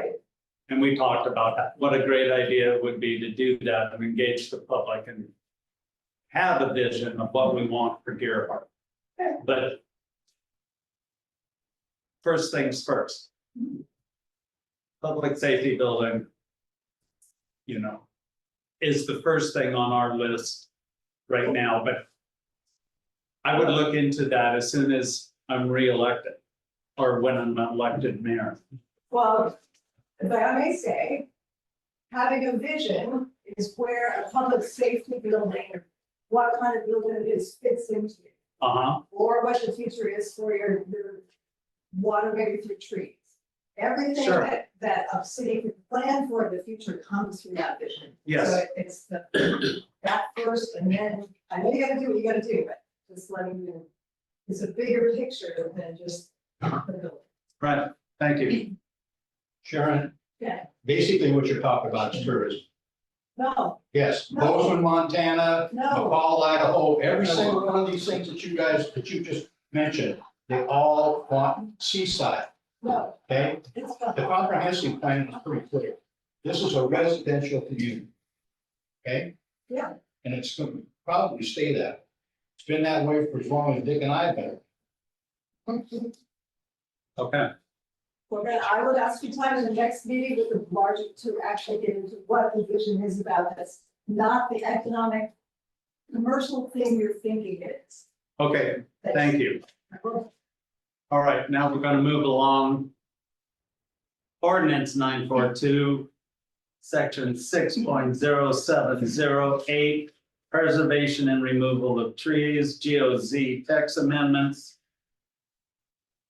Now, I move that we adopt ordinance 942 as our tree ordinance to include the red line amendments. I'll second that. Okay, we've got a motion and a second. Is there any discussion? Okay, Dana, you got something to say? Yes. Okay, My. You can be against the way this is written and still be for trees. There is a right way to implement rules so that they're defensible. And that all things are considered. What I hate to see is when we do something and we do it piecemeal and we don't, when we're opening this up, we're not addressing the bigger picture. We're not looking at how this is going to impact goal 10 of our comprehensive plan, which is which requires that we have multiple lots of the state, where the state is going with that. There are still some major changes I would propose, even if we don't include the red line. Except on page 2, exception. At the exception, I still have serious concerns about us trying to say you are going to be, that in order to remove a safety hazard or a dangerous condition, that you then later have to get a tree removal report, and you may not be able to get a report from an arborist.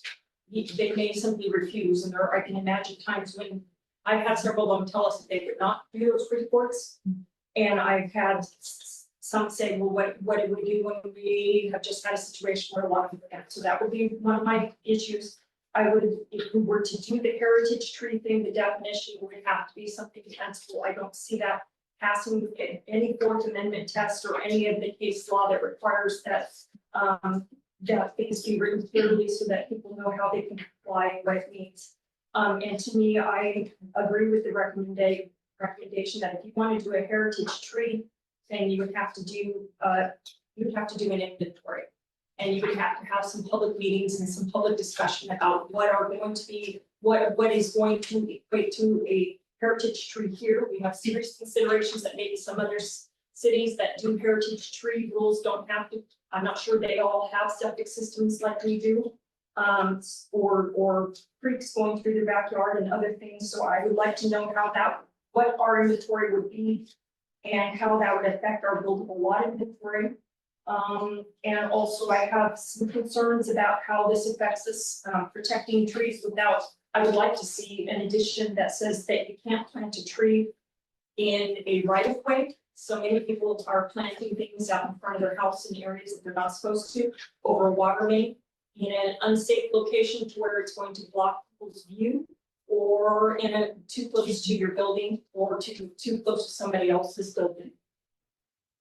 Those would be, if you were to look at those recommendations, then I would, and also, we've also talked recently,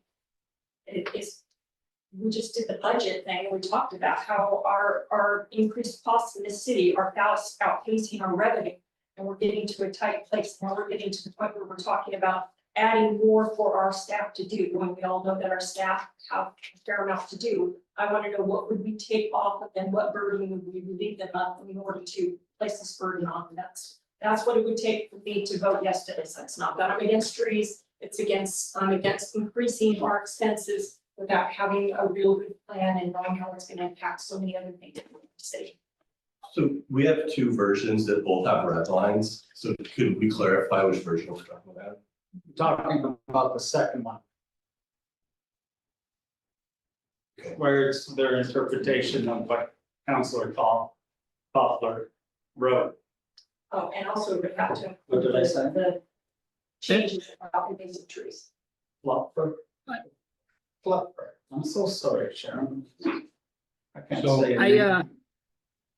I didn't say this during my presentation, but I should have, and it's just that if you want to incorporate Councilor Sharon's concepts, my recommendation would be to make a motion that city staff more thoroughly integrate them into 942 rather than just adopting that red line right now. Thank you. All right. Would you like to modify your motion or you can stick with? be willing to have him work on it. So would you like to withdraw your motion and make another one with what Garrett said? Okay. I move that we adopt ordinance 942, with inclusions, of the red line version, to be, how should I put it? Smoothed out by Garrett? I don't know. Incorporated into the Incorporated. 942? Yeah, I don't know that we can make any changes once we've adopted it. I think we could be done with one more meeting if you want those changes. We need to write it up. And Could I just get some clarification? So I think I understand what you want, as far as the heritage tree. To the extent that we can be as clear and objective as possible, that's certainly done with the 55 inches, that we can all understand. Historical or unique aesthetic values, less clear and objective. So we would need to tighten that up. Who were you thinking would apply for the heritage tree designation? Would it be the property owner that applies for the heritage tree? Or would it be somebody else? And then the other thing is that the city that I used to represent with heritage tree was Westland, who had a kind of a robust program. The city maintained the heritage trees despite the fact they were on private property. Is that the idea, or would it be the property owners that would maintain the trees? I think you're going to reduce litigation if it comes from the property. And again, I don't want to surprise anyone with what we bring back. I just want to have a better kind of understanding of, I wouldn't put the maintenance burden on the city. okay. And would it be a member of the community that would nominate the tree, or would it be the owner? How about if it could be either of those, and or another citizen in the city? And would you want kind of an inventory of the trees that occur, or? Yes, Okay, so there, I would be happy to do that. okay, so inventory. We'll try and do the clear and objective things. And then specify it's a community member, the property owner. Would you want the property owner to have?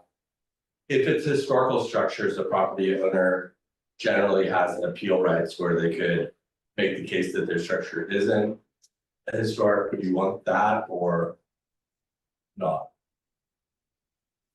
Historical structures. Yeah, so this is kind of similar. The heritage tree is kind of similar to, if we're creating an inventory, then generally when you designate something in a way that would impact the property owner. And again, the thing that I think is most analogous, since we're not taking over the care of the trees, would be a kind of like a historic designation for a building. So under kind of the legal precedent for that, the owner usually has an appeal right. So if like Westland, again, I represented Westland at the historic heritage, so that's why I'm using Westland as an example, not to suggest that we do what Westland does, but we provided notice to the homeowners, and then they had a kind of an opt-out where they could, if they didn't think their home was historic or merited the protection, that had an opt-out. Would you want that in this or not? And that is for the owner to opt out if he wanted to make his tree a heritage tree. He has to have the right to say, no, it's not going to be one because it's his tree. So, yes, I think that would be something that would have to be included. And again, we'll bring it back. We'll try and capture kind of what we've heard. Try and get everything right so that it only takes one more meeting and then it gets to work on this thing forever. I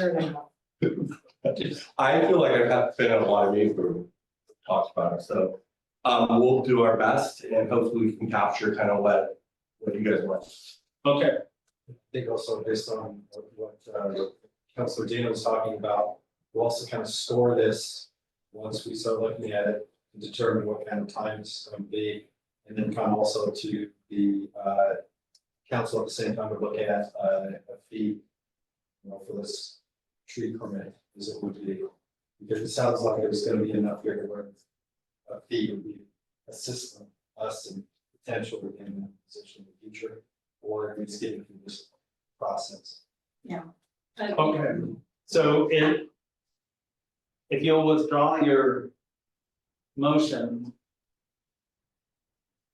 then we'll bring it back next month with all the changes incorporated into 942. Okay, I withdraw my motion. All right. Moving on. Very. Yes, Pat? Gearhart does have historic building designations, but they are all carrots. There are no requirements, Right, okay? And that program, we did it deliberately. And we got money from the state, historic preservation office, at the time, to pay for a consultant to come in and do the inventory. sure. I don't know if there's any money out there for trees. But you can get volunteers, then volunteers get you money towards credits for hiring the experts. You just, I don't know what's out there for trees. Well, that could be something that could be looked into in the meantime while we're going through this process. And we didn't have any trouble, people didn't really opt out, they just didn't do anything. I mean, Right, there wasn't any requirement. yeah, I understand. It's, I think in reality, though, a tree is different than a house as far as what people are willing to do and not do. So that might be something that we'll look into, but right now, we're gonna bring it back next month so we can do it again. All right, Chad, you're up on the notice of the, excuse me. Anyone requesting to comment on any new business can do so at this time. If you raise your hand, state your name and address. And do you know what the new business is? Because I'll read the titles to them. Notice of election, League of Oregon Cities Legislative Priorities 2025 and City Administrator Review. You can make a 3-minute comment. If you raise your hand, anyone online, raise your hand. Seeing no one anywhere raising their hand, Chad, you're going to do this. Sir. Thank you, Mayor and Council. So this next item on the agenda is just a notice of election for Gearhart City Council. So notice is hereby given that on Tuesday, November 5th, 2024, an election will be held for the purpose of electing one councillor position number 2, one councillor position number 4, and one mayor. The names of the candidates who have met the requirements for these offices are listed below in alphabetical order. We have Polina Cochran, councillor position 2, and David Savinar, councillor position 2. Then we have Sharon Clopfer, councillor position 4, and Patricia Roberts, councillor position 4. We have Robert Moore for mayor and Carrie Smith for mayor. We've sent this out to the elections officials in the county, and we certify that these offices are open for election and that the above listed candidate filings are correct and complete. Okay, thank you. Going on to new business, the LOC legislative priorities. Chad, read the synopsis for us, please. Will do, Mayor. Council will receive emails from the League of Oregon Cities on or around June 21st for legislative priorities voters guide. Cities need to review the 23 recommendations from the League's 7 policy committees. Each city will have a voice in shaping the LOC's legislative agenda for the next 2 years. This is 25 and 26. Each city will have 5 votes ranking from the top 5 legislative priorities. City Gearhart Council each received a poll link from the staff with instructions to mark 5 boxes that each individually believed to represent the top 5 issues Gearhart recommends be added to priorities for the league's 25-26 legislative cycle. The final top 5 was derived from consensus, with each responded to the poll. Tonight, staff are sharing the poll results, the top 5 priorities. Then we will cast as Gearhart's vote on the behalf of the city council before this 27th ballot are behavioral health enhancements, community safety and neighborhood livability, restoration and recreation of community, lodging tax flexibility, and infrastructure funding. So we will forward those votes to League of Oregon Cities. Thank you. Okay.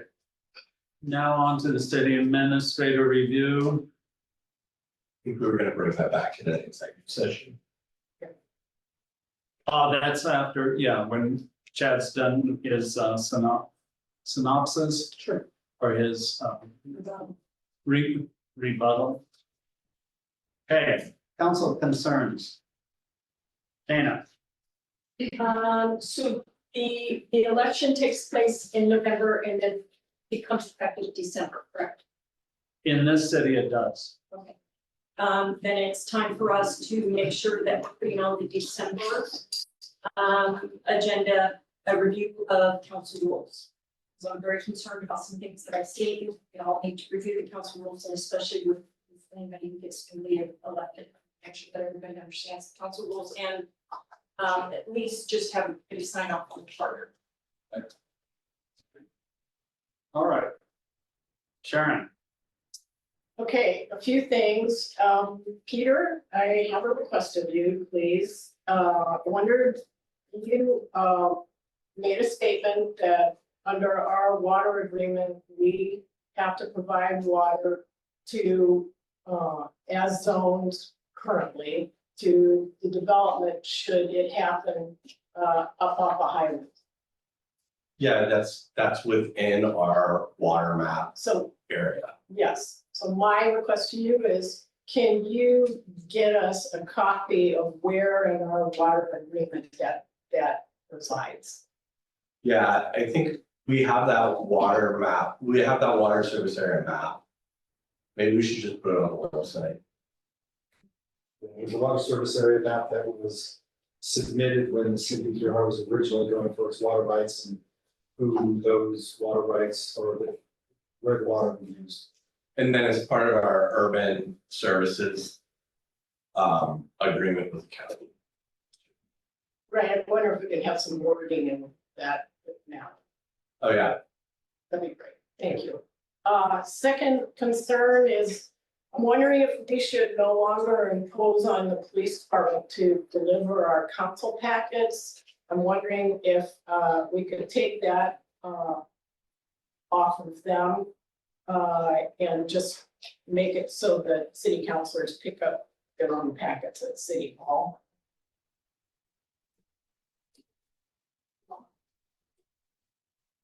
Just throwing it out there.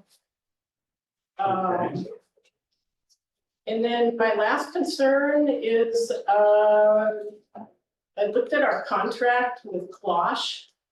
And in the the reason I looked at it is because the way I understand it, Jessie Steiger made a statement that she was contracted to report to Chad. So that led me to wondering what the contract actually said. And the contract, as I read it, says that Klosh is to report to a designated city representative. That's the wording that says in the contract. So my question is, who or when was it decided who that city representative would be? Just curious.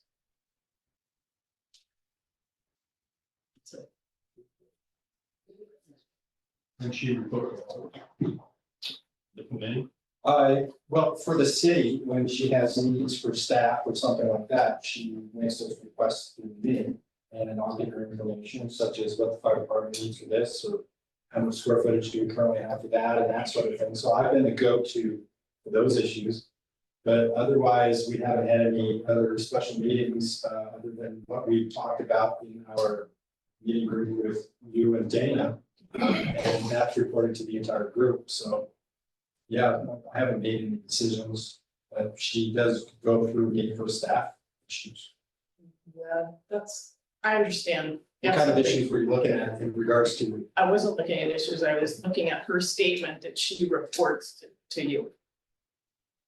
So is the general rule there are three people that report directly to the council, so the city administrator, the city attorney, and the municipal judge. And then everyone else, unless it's specified, reports to the city manager. So like city staff don't report to me. If Chad wants me to work with the staffer on a project, then he lets me know and then we make sure he's looped in. So generally, a city council will have three, I would say, direct reports. And that's true in every jurisdiction that has a municipal judge. Of the jurisdictions that don't have, unless it's a strong council government like the city of Portland was, where they didn't have a city administrator, it was the mayor and the council ran everything, then everywhere else is manager managed. It's just the city manager and the city attorney. You guys have the judge because you have a municipal judge. So let me just be clear about this. So the city representative, that's the wording in the contract, is de facto, Chad?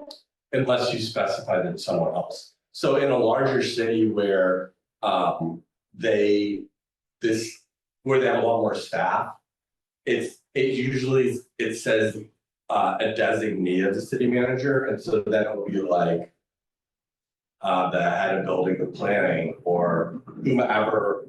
Whatever staffer that's under the city manager is most aligned with the project. It's like has the most expertise with the project. Okay, so you said unless it's decided otherwise.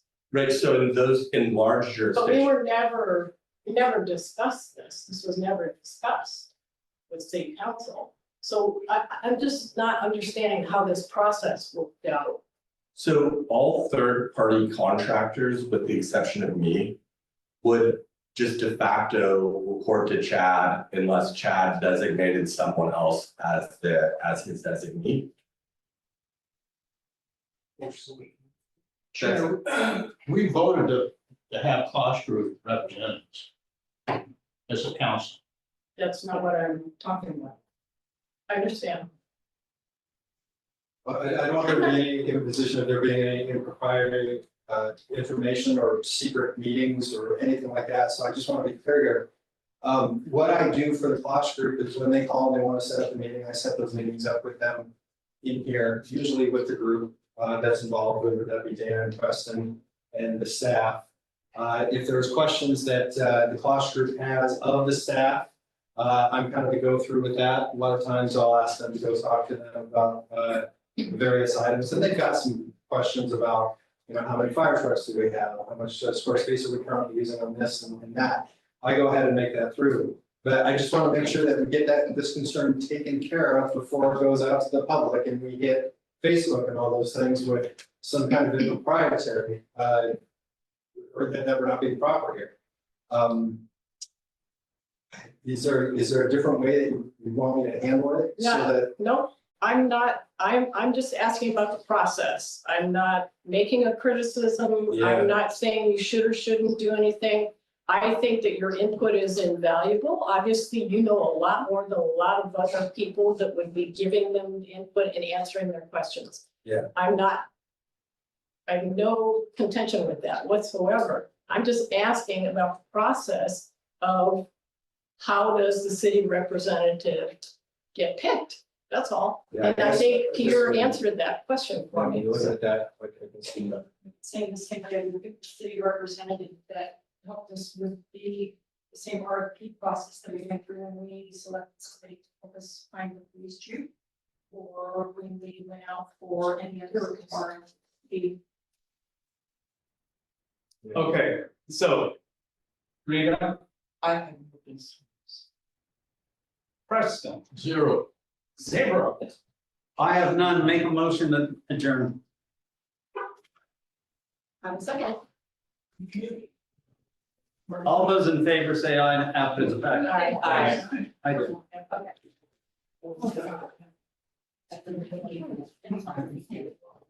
Recording stopped.